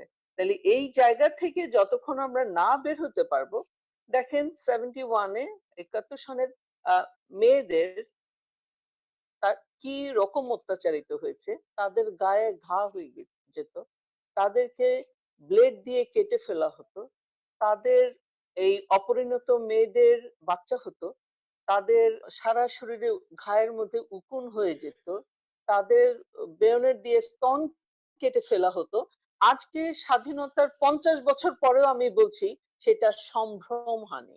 আমরা এই শব্দটা থেকে বেরিয়ে আসতে পারিনি। তার মানে যে মেয়েটা রেপ হয়েছিল সে আমার সংসারের সমাজের সম্মান হারিয়েছে। সম্ভ্রম মানে কি? সম্মান। তার সম্মান নাই, তার ইজ্জত নাই, তার পারিবারিক ইজ্জত নাই, যার জন্য যখন ওই মেয়েরা ফিরে এসেছিল তাদের পরিবার তাদের গ্রহণ করেনি। সেই বেদনার থেকে আমরা আজও বের হয়ে আসতে পারি না। আমরা সেই শব্দটা আমরা বদলা, তাহলে আজকে তাহলে যেই মেয়েটার বাড়িতে যে মেয়েটা রেপ হচ্ছে তার পরিবার কিভাবে সামনে গিয়ে বলবে যে আমি কেস করতে চাই কারণ আমার মেয়ে রেপ হয়েছে, আমার মেয়ে হ্যারাস হয়েছে? কেন বলবে? কারণ 8-10 জন দেখবে, তার চোখটা খুলে দিতে হবে। তাহলে শিক্ষাটা আমার আসতে হবে যৌন শিক্ষা বা সেক্সুয়াল এডুকেশনের কারণ হচ্ছে সামাজিক মূল্যবোধের বিষয়গুলোর সাথে এই যৌন জীবন এবং হেলথ এডুকেশনের কানেক্টিভিটিটা কি সেটা আমাকে দেখাতে হবে। আমার গায়ে কেউ হাত দিলে আমার ইজ্জত গেল, নাকি যে হাত দিল তার ইজ্জত গেল? এগুলোকে আমাকে বলতে হবে। হ্যাঁ, মেয়েদেরকে পিছনে ফেলা, হ্যাঁ, মেয়েদের জন্য আমার একটা কথা আছে। মেয়েদেরকে সামাজিক ভাবেই আপনি যদি ইতিহাস দেখে আসেন, তাহলে সামাজিক প্রয়োজনে, প্রতিপত্তির প্রয়োজনে, ক্ষমতার প্রয়োজনে মেয়েরা এক সময় বেশি বাচ্চার জন্ম দিতে হতো। পুরুষ বাচ্চা হলে বাহুবল বেশি থাকতো, তারা জমি জমা দখল করতে পারতো, যুদ্ধই সমাজের একটা আহ ইয়ে ছিল, কি বলবো, আগ্রহ ছিল, পুত্র সন্তান চাইতো। আজকে তো বাহুবল দিয়ে মানুষ দিচ্ছে না, আজকে তো ফিজিক্যাল লেবার দিয়ে যে দিচ্ছে সে উপরে উঠছে না। তাহলে আজকে হচ্ছে মেধা, জ্ঞান এবং তার প্রয়োগের বেলায়, তাহলে ছেলে মেয়ের আলাদা হওয়ার কোনো কারণ নাই। আমার মগজের যেটুকু অংশ কেপাবল হলে পরে আমি একটা সমাজের জন্য সবচেয়ে উপরে পজিশনে যেতে পারি, সেইটুকু মেধা, মগজ ছেলে এবং মেয়ে দুজনের আছে। তাহলে এই জিনিসটা আমাকে জানতে হবে, মেয়েটাকে বুঝাতে হবে। অনুপ্রিয়া জানে যে সে আরেকজনের পিছনে না, she is capable to fight with the boy. সেই ফাইটিংটা তো আর হাতে হবে না, সে লেখাপড়ায় হবে, যে সে একটা চ্যালেঞ্জ নিতে পারবে এবং সে একই রেজাল্ট করতে পারবে। গ্রামের মেয়েটা সেটা জানে না। গ্রামের মেয়েটা আমাকে বলছে যে ছেলেরা আমাদেরকে নোটস দেয় না। কেন তোমাদেরকে নোটস দিবে ওরা, তোমরা কেন নোটস করছো না? বলে ছেলেদের তো বুদ্ধি বেশি, ওরা ভালো নোটস করে, টিচার ওদের ভালো নম্বর দেয়, ওদেরকে স্পেশাল কেয়ার নেয়, আমাদের নেয় না। কারণ গ্রামের শিক্ষকও জানে যে এই মেয়েটির প্রতি আমি যেই পরিশ্রমটা দিব, এই মেয়েটি ক্লাস 9 এর পরে হয়তো আর পড়বে না, সেই জন্য উনি একটা ছেলেকে সেই পরিমাণ সুযোগ দিচ্ছে। তাহলে এই কনসেপশন গুলো তো আমাদের সামাজিক, এবং এটা আমি ব্যাধি বলবো না, সামাজিক ব্যাধিও না, এটা ব্যাধিরও তো একটা লিমিট আছে। এটা ক্যান্সার, তাহলে ক্যান্সার কি আরোগ্য লাভ করা যায় না? নিশ্চয়ই করা যায়। তাহলে এক একটা ক্যান্সার এক এক রকম। আমি মনে করি আমাদের সমাজের এই যে বুদ্ধির বিভ্রম, এই ক্যান্সার বা যেটা প্রচলিত কি বলবো যে ভুলগুলা চলে আসছে ছেলে মেয়ের মধ্যে, এখন আর বাহুবলে একটা মেয়ে আর ছেলেকে প্রমাণ করতে হয় না যে আমি কেপাবল। তাহলে সেগুলোকেও এই এডুকেশনের মাধ্যমে আনা দরকার, যে আমার অধিকারটা কি, আমি কতটুকু যাব, আমার সম্ভ্রম বোধটা কি। আমি যদি চুরি করে খাই, আমি যদি মিথ্যা কথা বলি, আমি যদি আরেকটা মেয়ের গায়ে হাত দিই, তাহলে আমার সম্ভ্রম তো যাই, আমার বাবা মার সম্ভ্রমও যায়। উল্টাটা হওয়া উচিত। জি, স্যার ম্যাম, আমার একটা কথা বলার ছিল। অনেক মানুষই সেক্স এডুকেশন নিয়ে, মানে অনেকেরই একটা ধারণা যে সেক্স এডুকেশন মানুষকে খারাপ করবে, বাট ইউনেস্কোর একটি সেক্স এডুকেশনের উপর একটি অফিসিয়াল গাইড আছে, comprehensive sex education guide, and ওইটা অনুযায়ী পুরো পৃথিবীকে যেখানে যেখানে সেক্স এডুকেশন ইমপ্লাই করা হয় সেখানে এটা অনুযায়ী পড়ানো হয়।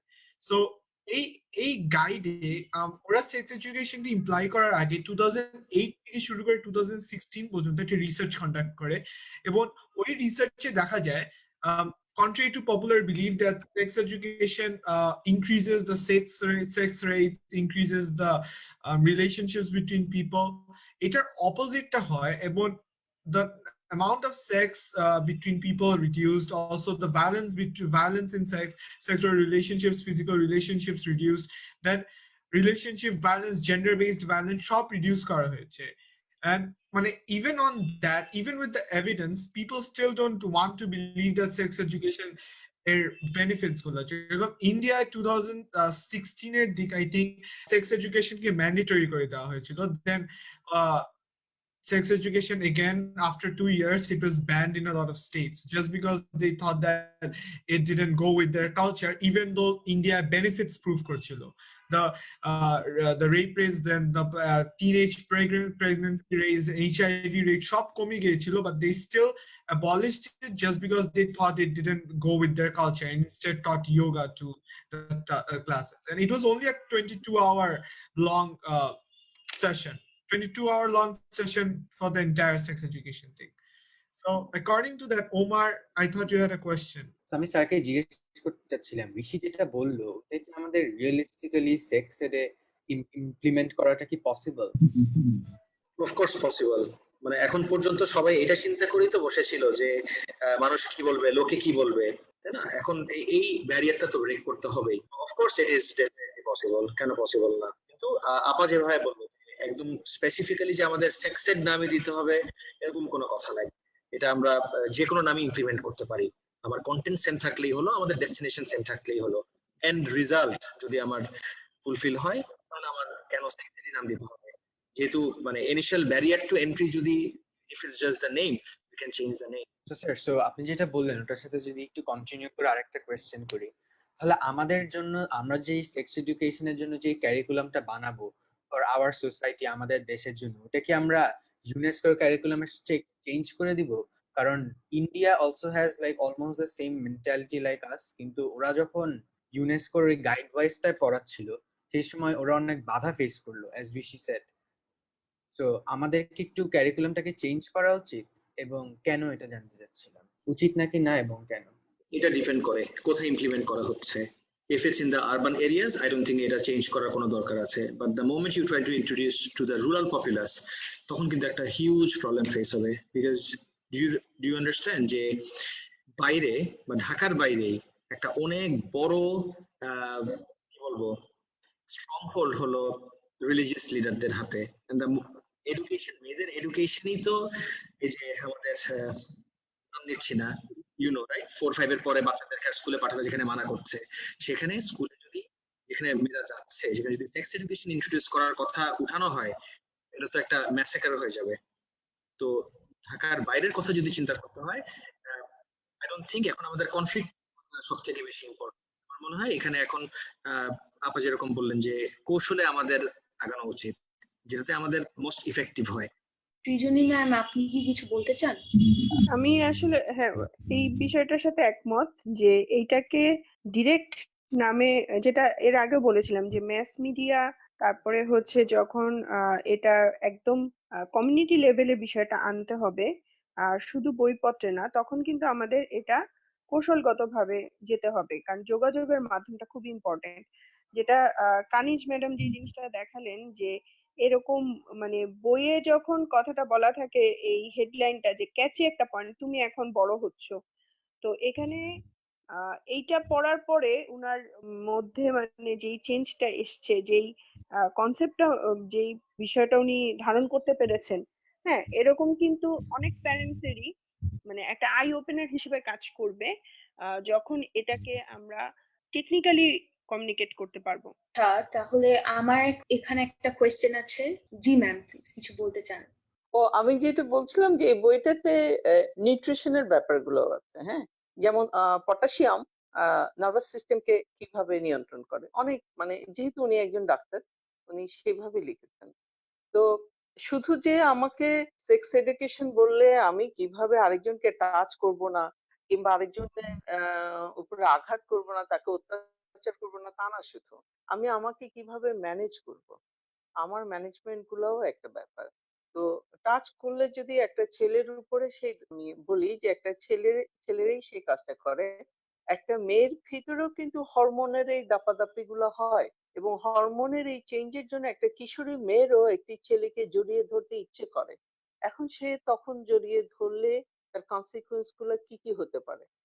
আমি আরেকটা কথা শেয়ার করি। আমার মা খুব, ওই যে রিলিজিয়নের কথা যেহেতু আসছে, আমার মা খুব রিলিজিয়াস পায়াস ছিলেন। উনি আহ, সকালে ফজর নামাজ এবং রাতের এশার নামাজ কেউ মিস করতে পারে, 5 বেলার নামাজ, এটা আমার মা ভাবতেই পারতেন না। তো আমাদের অনেক স্বাধীনতা ছিল, লেখাপড়ার স্বাধীনতা, বন্ধুদের সাথে গল্প করার স্বাধীনতা, কিন্তু আমাদেরকে নামাজ পড়তে হবে।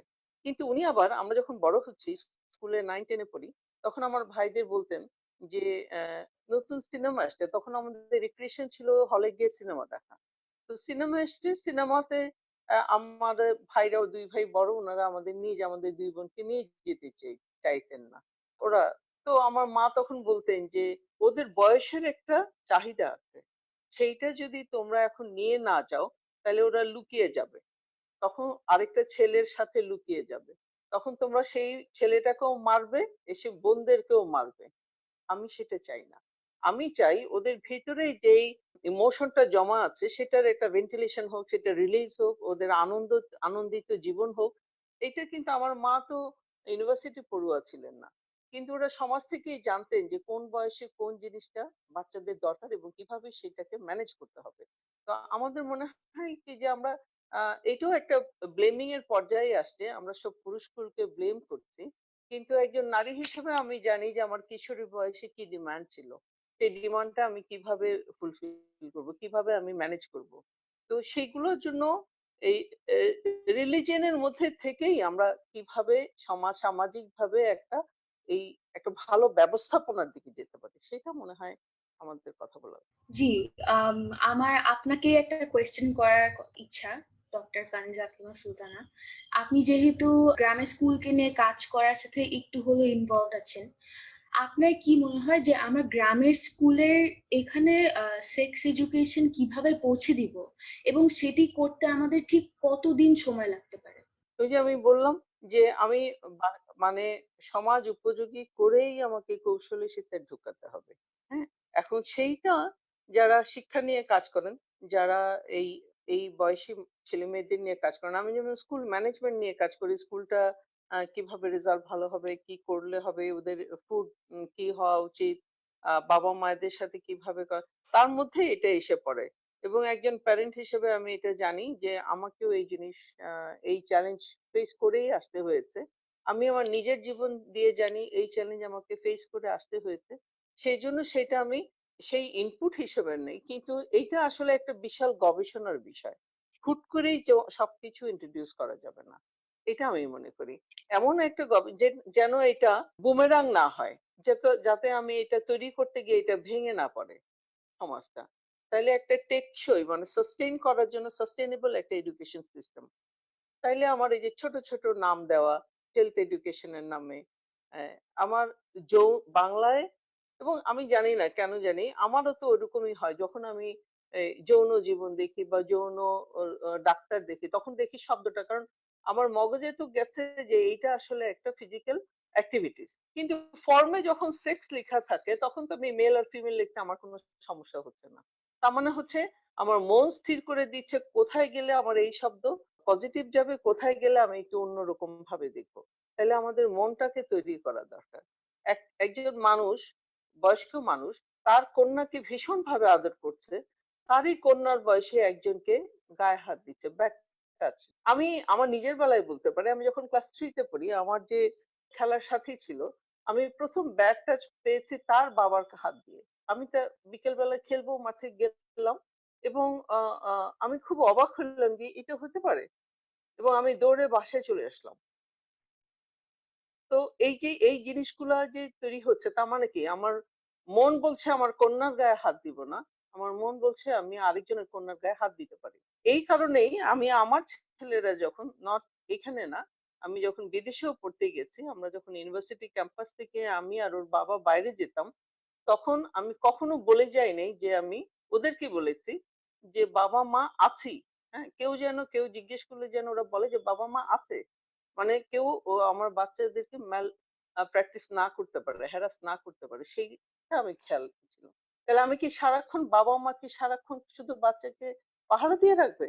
তা না, ওর ভেতরে একটা নিরাপত্তা বোধের জায়গাটা, নিজে সিকিউর হওয়ার যে সিস্টেমটা, সেটা ওকে শিখাই দিতে হবে, ও কিভাবে থাকবে। তো স্কুলে, গ্রামের স্কুলেও আমাদের সামাজিক যে পরিস্থিতি সেইভাবেই আমাকে অ্যাডজাস্ট করতে হবে, সেভাবেই এডুকেশনটা তৈরি করতে হবে। যিনি স্কুলের সাথে জড়িত আছেন, রাফকাত সাহেব, আপনি ভালো বলতে পারবেন। এটাই বলছিলাম যে শহরের স্কুল আর গ্রামের স্কুলে তো আপনি নিশ্চয়ই দেখেছেন আকাশ পাতাল তফাৎ। আমাদের যে কারিকুলামটা এখানে ইন্ট্রোডিউস করছি, আমরা এডএক্সেল কেমব্রিজ নিয়ে ডিল করে থাকি। বাইরে তো মানে ঢাকার বাইরে তো ন্যাশনাল বোর্ডেরও মানে ইংলিশ ভার্সন তো নাই, আপনি জানেনই ভালো মতো। তো এই জায়গাগুলোতে যখন সেক্স এড বা যৌন শিক্ষা আনা হবে, এই যে আপনি যেটা বললেন যে যৌন শব্দটা শোনার সাথে সাথেই তো, অথবা এটাও হতে পারে হিতে বিপরীত যেটা আপনি বলেন বুমেরাং হয়ে যেতে পারে, যে যখনই একটা গ্রামের একটা প্যারেন্টস দেখবে যে এই স্কুলে যৌন শিক্ষা কারিকুলাম স্টার্ট করা হয়েছে, বলছে আমার বাচ্চাকে আমি এখানে পাঠাবোই না। এই জিনিসগুলো কিন্তু আমাদের মাথায় রাখতে হবে। স্যার, এটা নিয়ে একটি প্রশ্ন ছিল স্যার।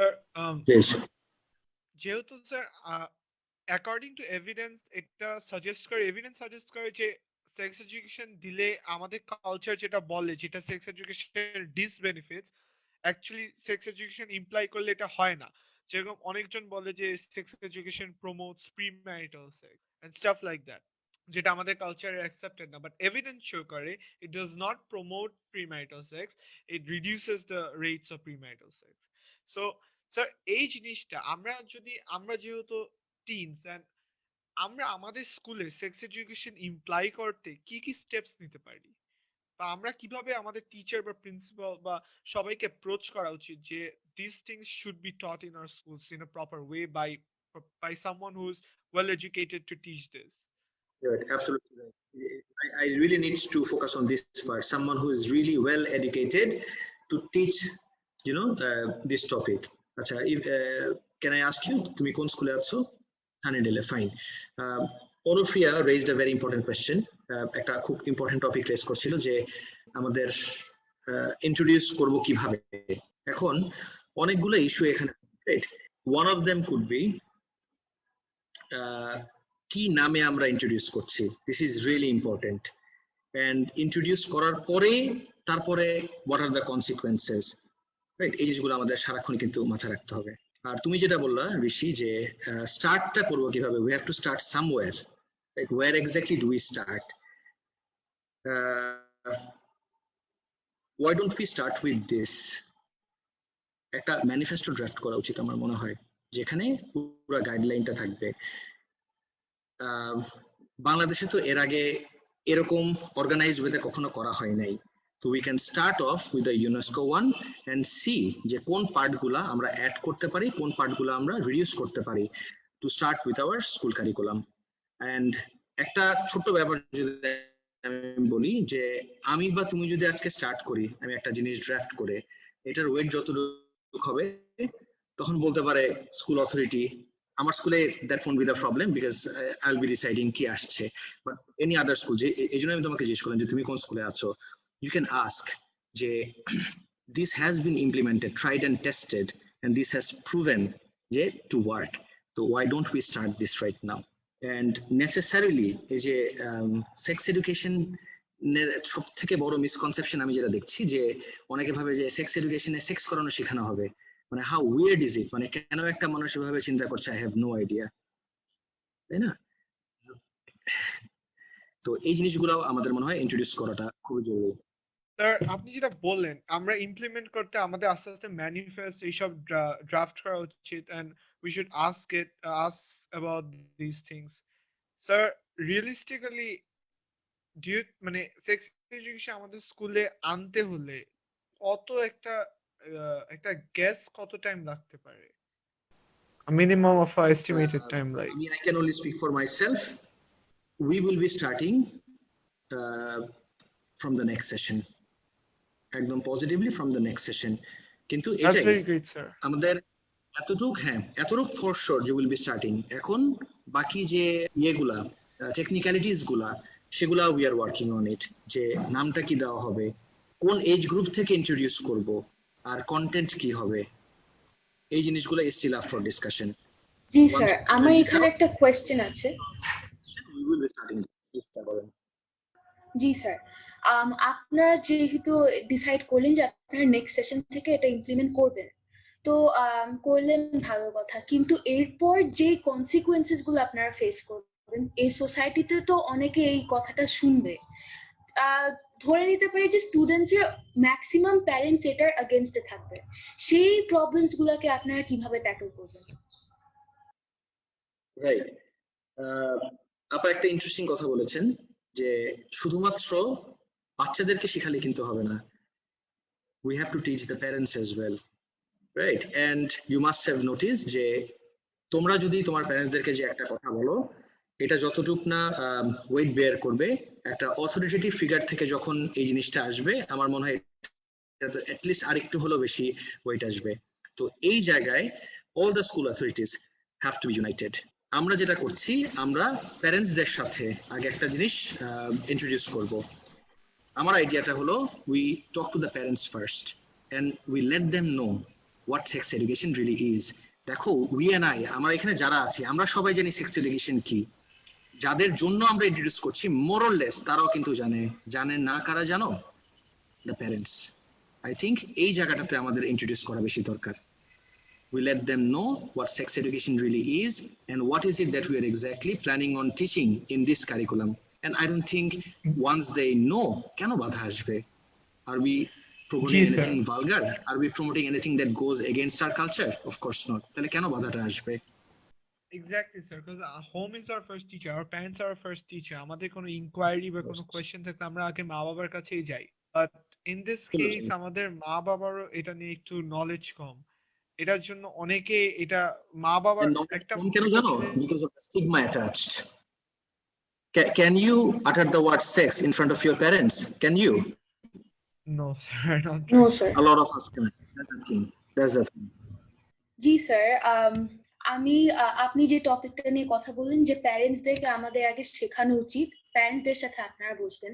তো এইখান থেকে আমার একটা কোয়েশ্চেন সৃজনী ম্যামকে, যে আপনি একজন সাইকিয়াট্রিস্ট, তো আপনি বুঝবেন যে একটা মানুষকে আমরা কিভাবে বুঝালে সে এই কাজটা করবে।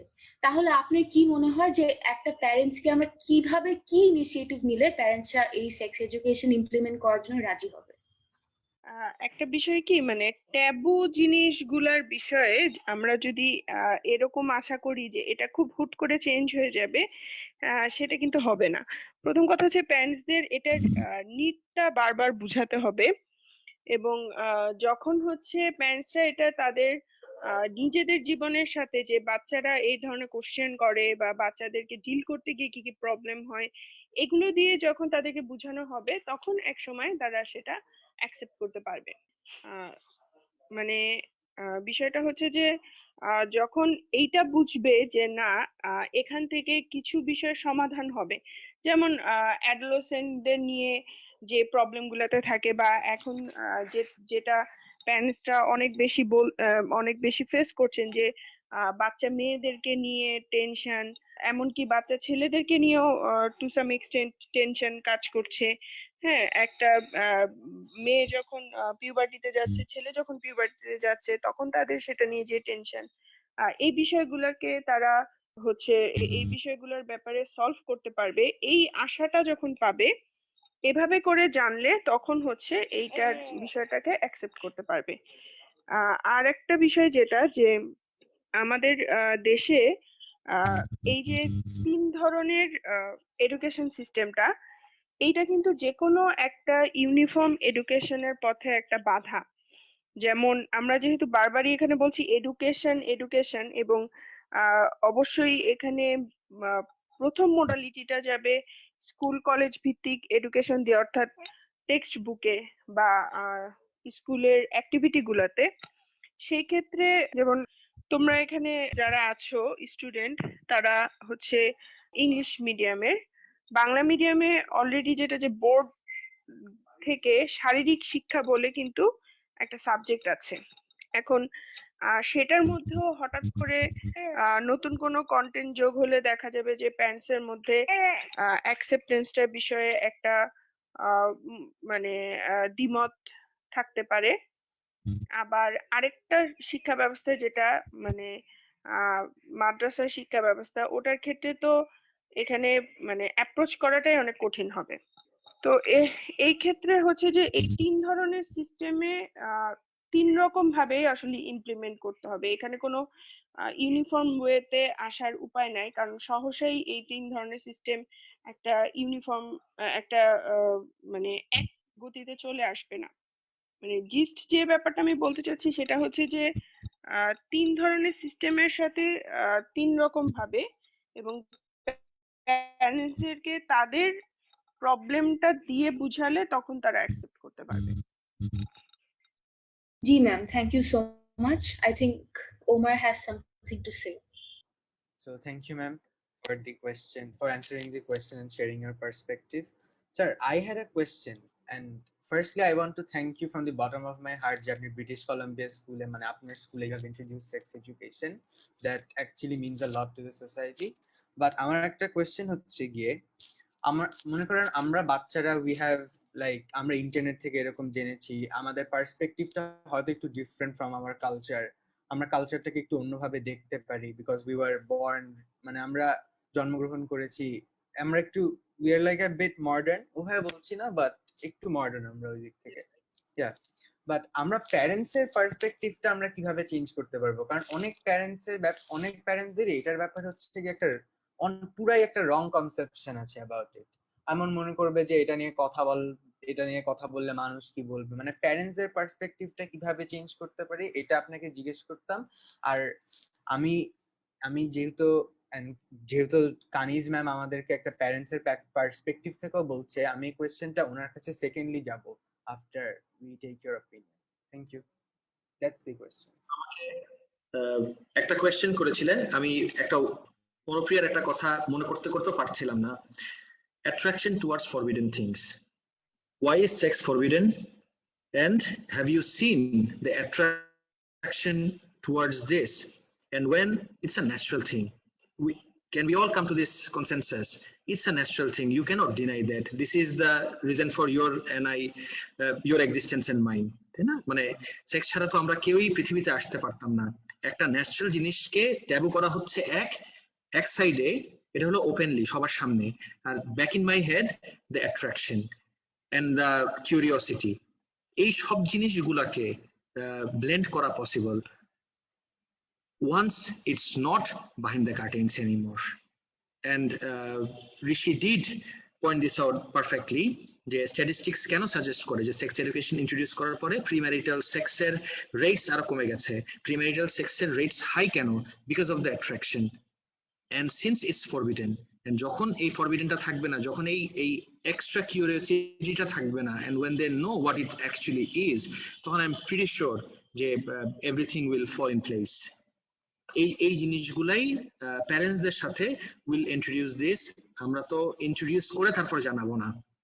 We'll have 3 or 4 seminars with experts like Srijani ma'am and some activists as well, and people from the government as well.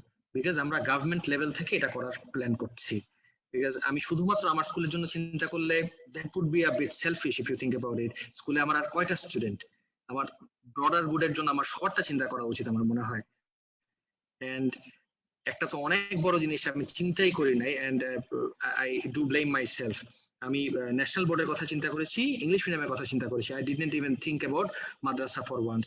মাদ্রাসায় কিভাবে ইন্ট্রোডিউস করব, আর এটা কি আদৌ কোনোভাবে সম্ভব নাকি? এই জায়গায় গভর্নমেন্টের একটা অনেক বড় রোল প্লে করতে হবে। সৃজনী ম্যাম এটা বলার পর থেকে আমার মাথায় ঘুরছে এই যে media, it's a huge huge huge platform. মানে আমাদের সোশ্যাল মিডিয়ার থেকে আরবান এরিয়াজের সোশ্যাল মিডিয়া যেরকম বড়, ইন দ্য রুরাল এরিয়াজ এখানে তোমার মেইন স্ট্রিম মিডিয়ার উপরে কিন্তু আর কিছু নাই। বিটিভিতে যদি একটা অ্যাডভার্ট আনা হয় যে the necessity of moral education, forget যৌন শিক্ষা, moral education or health education, এটা যে কত বড় একটা ইম্প্যাক্ট হবে। মিনা কার্টুনের তো তোমরা হয়তো বা জানো না, Meena cartoon, the popularity of Mina Cartoon. I used to, wait for Mina Cartoon কবে আসবে। I used to love Mina Cartoon. অনেক কিছু I got to know. এই যে দ্য ইমব্যালেন্স, একটা ছোট্ট ছিল, মিনার ভাইয়ের নাম ছিল রাজু। মিনা অর্ধেকটা ডিম খাবে, রাজু একটা ডিম খাবে। এই যে ইমব্যালেন্সটা, এই জিনিসগুলা কিন্তু even it was prevailing in the urban areas. এই জিনিসগুলা অনেকটাই কি বলবো আপরুট করতে সক্ষম হয়েছে মিনা কার্টুনের মাধ্যমে। এটা জাস্ট একটা মিডিয়াম বললাম, এরকম যদি অনেকগুলো জিনিস ইন্ট্রোডিউস করা যায়, and we are actually planning, we have sat with some really as long as it takes. তো এই জিনিসগুলো আমরা আস্তে আস্তে ইন্ট্রোডিউস করব, and with the endorsement of the government as well. তার কারণ কোনো কিছুকে বাদ দিয়ে কোনো কিছু করা পসিবল না। Everything has to be in synergy. That's how I feel. জি স্যার, থ্যাংক ইউ স্যার। আপনার পার্সপেক্টিভটার সাথে আমি পুরোপুরি এগ্রি করি। আমি শুরুতে বলেছিলাম যে এই কোয়েশ্চেনটা আমরা কানিজ ম্যামকেও জিজ্ঞেস করবো from the perspective of a প্যারেন্টের পার্সপেক্টিভটা জানার জন্য। কানিজ ম্যাম, আমি আপনাকে সেম কোয়েশ্চেনটাই আস্ক করতে চাচ্ছি। থ্যাংক ইউ অমর। রাফেদ সাহেব যেটা বলছিলেন যে গভর্নমেন্ট থেকে আসলে কোনো পলিটিক্যাল কমিটমেন্ট না হলে পরে ইন্ডিভিজুয়ালি করা সম্ভব না। আসলে মানে সম্ভব, কিন্তু সাকসেসফুল হওয়া খুব কঠিন আর কি। যেমন ডিজিটাল বাংলাদেশের এই কাজগুলো শুরু হয়েছিল কিন্তু অনেকদিন আগে। আমাদের দেশের ভিতর দিয়ে অপটিক কেবল যাওয়ার কথা ছিল, সেটা একসময় গভর্নমেন্ট থেকে দেওয়া হয়নি। আমরা পিছিয়ে গেছি। তারপরে গভর্নমেন্ট যখন আসলেন, এই একটা গভর্নমেন্ট বললো যে আমরা ডিজিটাল বাংলাদেশ করব, তখন যে কাজগুলা বিভিন্ন অফিসে তারা সাহস পেত না করতে, সাথে সাথে they started thinking on that and working on that. তার মানে কি, পলিটিক্যাল কমিটমেন্ট একটা huge, it's a skeleton, or আমরা বলতে পারি এইটাই আমার মেরুদণ্ড। সে যদি করে তখন আমরা বিভিন্ন ভাবে ডানে যাব না, বায়ে যাব না, সামনেই ঝুঁকবো, আমার শরীরের স্ট্রাকচারটা ঠিক থাকতে পারবে, তখন আমরা সেইভাবে কাজটা করতে পারবো। এবং আমাদের প্যারেন্টস এর সাথে সেমিনার হবে, না কার্টুনের মাধ্যমে যাব, না গভর্নমেন্ট মানে পলিটিক্যাল যারা লিডারশিপে আছেন তারা কথা বলবেন, ওইটা হচ্ছে স্ট্র্যাটেজির ব্যাপার, ওইটা কি করবে। কিন্তু আমার এই জায়গাটা ঠিক করতে হবে যে আমি এই কাজে যাব কি যাব না। এবং সেই জন্য ভয়েস রেজ করলে পরে গভর্নমেন্ট কি হয়, যে কোনো পলিটিক্যাল গভর্নমেন্ট যখন মানুষের ভয়েস বা মানুষের কাছে কি ডিমান্ড আসতে থাকে, তখন গভর্নমেন্ট সেটা নিয়ে ভাবতে শুরু করে। গভর্নমেন্ট একটা ভাবনা থাকে, আর তার সাথে এটা অ্যাডিশন হয়, ভ্যালু অ্যাড করে অনেক কিছুতে। মানুষের ভয়েসটা আসলে অনেক বেশি দরকার। তাহলে আমাদের এই কথাগুলো হবে ভয়েস রেজ করার জন্য অনেক বেশি। যেমন আজকে যে আমরা কথা বলতে পারছি, এই সুযোগটাও ডিজিটাল বাংলাদেশের জন্য। তাহলে এই যে এটা যদি হতে পারে, তাহলে ওইটা কেন হতে পারবে না? কিছুদিন আগে বললো যে ডিজিটাল হতে পারবে না, কয়েকদিন পরে বললো ডিজিটাল হতে পারবে, এবং দ্যাট কানেক্টেড আস। এবং অনেক অনেক বেশি সাফল্য আমাদের এর মাধ্যমে আসছে। যে গ্রামের যে মানুষটা, যে চাষি জানতো না শহরের আম, আহ, ফুলকপির দাম কত, এখন জানে কত বেশি, তা কিন্তু তার ভয়েস রেজ করতে পারছে না, আমি এটা এরকম। তো আমি করব এর জন্যই, সেই আমার যে চাহিদাটা, এটা আমরা ডিমান্ডটা। আর প্যারেন্টস এর বেলায় যেটা, প্যারেন্ট যদি বুঝে যে এই তার বাচ্চাকে সিকিউরড করবে, বাচ্চার নিরাপত্তা এলে প্যারেন্টস সে আসবে।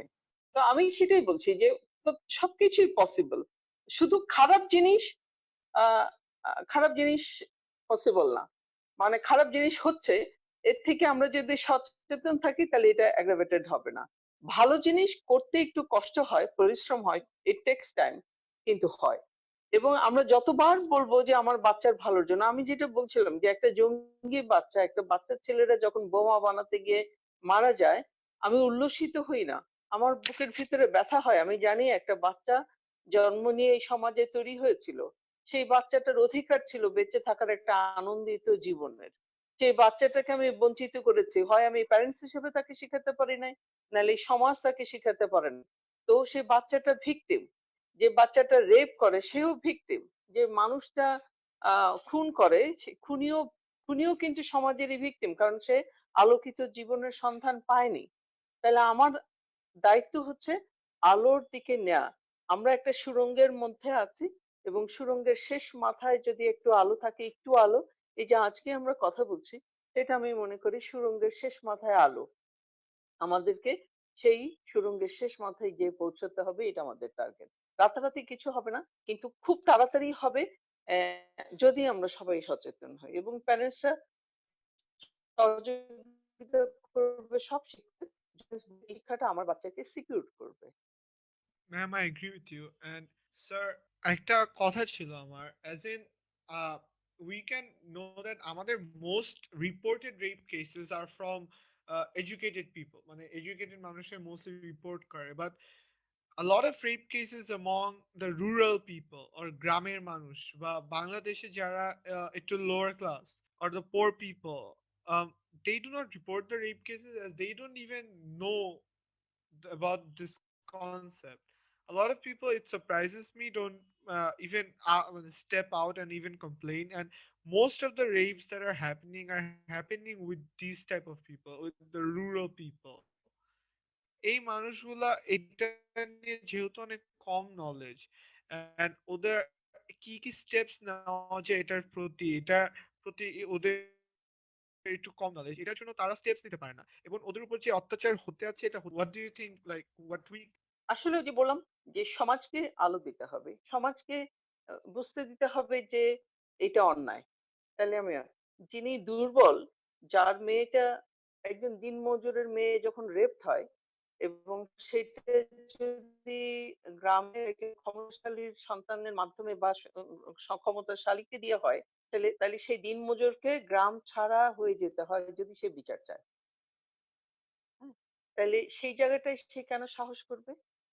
যদি সে কেউ জানে যে তার মেয়েটা রেপ হয়েছিল, সেই মেয়েটার ভবিষ্যৎ অনির্ধারিত হয়ে যায়, অনিশ্চিত হয়ে যায়, তাহলে সে কেন রিপোর্ট করবে? করবে না।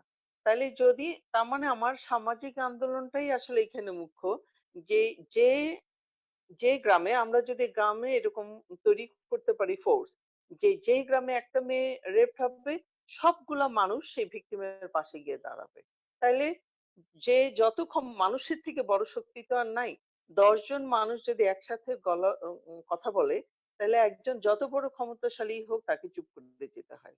কিন্তু নিয়মটা হচ্ছে, যেহেতু সিকিউরিটির অভাব, যে আমি কেউ তার মেয়ের রেপের কথা বললে আলটিমেটলি তার মেয়ের ভবিষ্যৎ অনিশ্চিত, তার সেই গ্রামে বসবাস করাটাও অনিশ্চিত। সেই ক্ষেত্রে তাহলে সে কি পদক্ষেপ নিবে? সেইখানটাই আমাদের ফোকাস করতে হবে, যে তার পাশে আমরা কিভাবে দাঁড়াতে পারি। তাহলে আমাদের সমাজের ভিতরে আমরা কিরকম একটা প্রচারণা চালাতে পারি যে প্রতিটা গ্রামে পাহারা দিতে হবে। একটা সময় হয়েছিল যে প্রত্যেক পাড়ায় পাড়ায় চুরি হতো। তখন পাড়ার ছেলেরা বা এই পাড়ার মানুষরা রাতে পাহারা দিত, ১০ জন করে। পাহারাদারের কাজ না সেটা।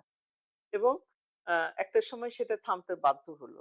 তাহলে আমরা গ্রামে কি এরকম ফোর্স তৈরি হতে পারে না, যে প্রতিটা মেয়ের এবং প্রতিটা শিশু, মানে মেয়ে না শুধু, প্রতিটা কিশোরের নিশ্চয়তাও সেই দিবে। ৩ টা জিনিস থেকে দিবে। একটা ধর্ষণ বা হেনস্থা, সেক্সুয়াল হ্যারাসমেন্ট, এইটা একটা। দ্বিতীয় হচ্ছে মাদক, মাদক ঢুকতে পারবে না। এবং তৃতীয় হচ্ছে জঙ্গি না হওয়া। তাহলে ওর ভিতরে একটা আলো দিতে হবে যে তোমার ভবিষ্যৎটা কি। তাহলে ওর মগজের ভিতরে ডোপামিন হরমোনের সিক্রেশন দিতে হবে। তাহলে ডোপামিন তো, ইয়াবা খেলেও ডোপামিন আসে। আবার আমার যেমন ফুল দেখলে, আকাশ দেখলেও ডোপামিন হয়, আমি আকাশ দেখলে আনন্দিত হই। তাহলে আমার বাচ্চাকে শিখাতে হবে যে আকাশ খুব ভীষণ সুন্দর, বাতাসের স্পর্শ তোমার গায়ে লাগা মানে তুমি আনন্দিত একটা জীবনের মধ্যে আছো, যে বাতাস বিনা পয়সার, বিনা কস্ট তোমাকে অক্সিজেন দিয়ে যাচ্ছে। এবং এই অক্সিজেনের ৫ সেকেন্ড অক্সিজেন ছাড়া থাকলে তুমি নীল হয়ে যেতে থাকবা। আমার যতবার মনে হয় ততবার আমি বুঝি যে প্রকৃতি আমাকে কি দিচ্ছে, গাছ আমাকে কি দিচ্ছে। রাস্তার পাশে কোনো গাছ যদি আমি দেখি যে পানি ছাড়া যায়, আমার বুকের ভিতরে কষ্ট হয় যে তার পাতাগুলা মানে বেঁচে থাকার জন্য একটু পানির জন্য চাইছে।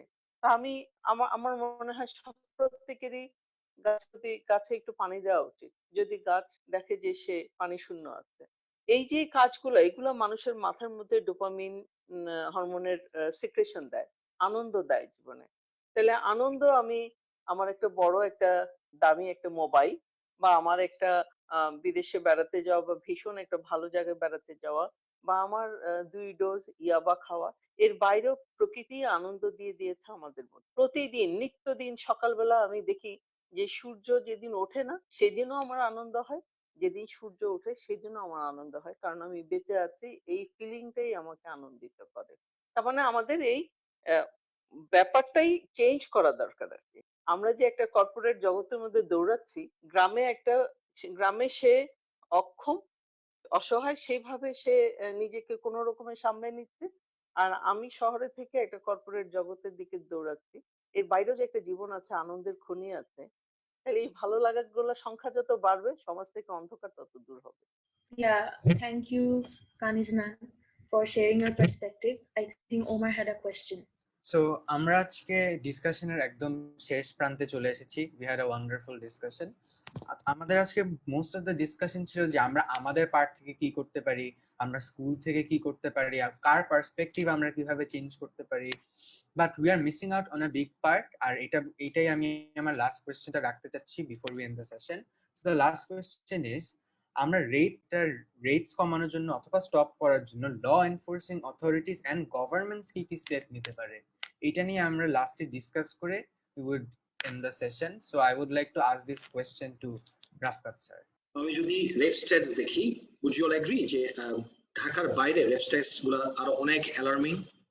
rural areas গুলাতে, because of the socio-economic structure, they won't be able to relate to what we are saying. We won't be able to relate to their mindset. It's wrong, I get it. এটা ঠিক না, এই social difference থাকা উচিত না, ক্লাসের difference থাকা উচিত না, but unfortunately এখন আছে। এই জায়গার থেকে আমাদের এই লেকচার, আমাদের এই ডিসকাশন, আমাদের এই পডকাস্ট আমার মনে হয় না আমরা গ্রামে পর্যন্ত পৌঁছাতে পারবো।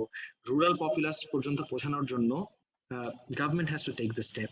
এন্ড আমি গতকালকে রাত্রেই এই স্ট্যাটিস্টিক্স গুলা রেডি করার সময়, কম্পাইল করার সময় আই ওয়াজ থিঙ্কিং যে ঢাকার পপুলেশনে I think we will have a good success rate, but what about the rural areas? ওনারা কার কথা শুনে? কেউ জানো কার কথা শুনে? ওয়াজ মেহফিলের বক্তাদের কথা। They follow them blindly. এই জায়গায় এখন ওনাদের সাথে we can't go into a discussion, because এটা ফ্রুটফুল হবে না। Who can create a pressure? The government can create a pressure. Layers গুলা, হায়ারার্কি গুলা যদি দেখো, গভর্নমেন্ট কিন্তু অলরেডি ওই যে বলা উচিত না, ডু রিমেম্বার ঢেলে দেই and how viral it got, right? Government enforce করেছে যে ওয়াজ মেহফিলের ভিতরে তুমি কি বলতে পারবা, কি বলতে পারবে না। Do you guys know this? এটা নিয়ে ওদের অনেক প্রবলেম আছে, but still it has been enforced. I think government, তুমি যেটা জিজ্ঞেস করলে যে গভর্নমেন্ট কি স্টেপস নিতে পারে, government can introduce demolishing the concept of victim blaming, talking about women's clothing, and enforcing the idea that men are not entitled. এই content গুলা যদি এই আমাদের ওয়াজ মেহফিলের বক্তারা একটু পৌঁছায় দেয় গভর্নমেন্টের লেয়ারের থ্রুতেই, আই থিঙ্ক রেপ স্ট্যাটস অনেক কমে যাবে। বিকজ রুরাল এরিয়াজে, যেটা আবার বললাম, to repeat again and might sound a bit redundant, তোমার আমার ল্যাঙ্গুয়েজ, তোমার আমার আইডিয়াস, তোমার আমার মোটিভস কখনো আমরা রিচ করতে পারবো না এভাবে, because they won't be able to relate to us.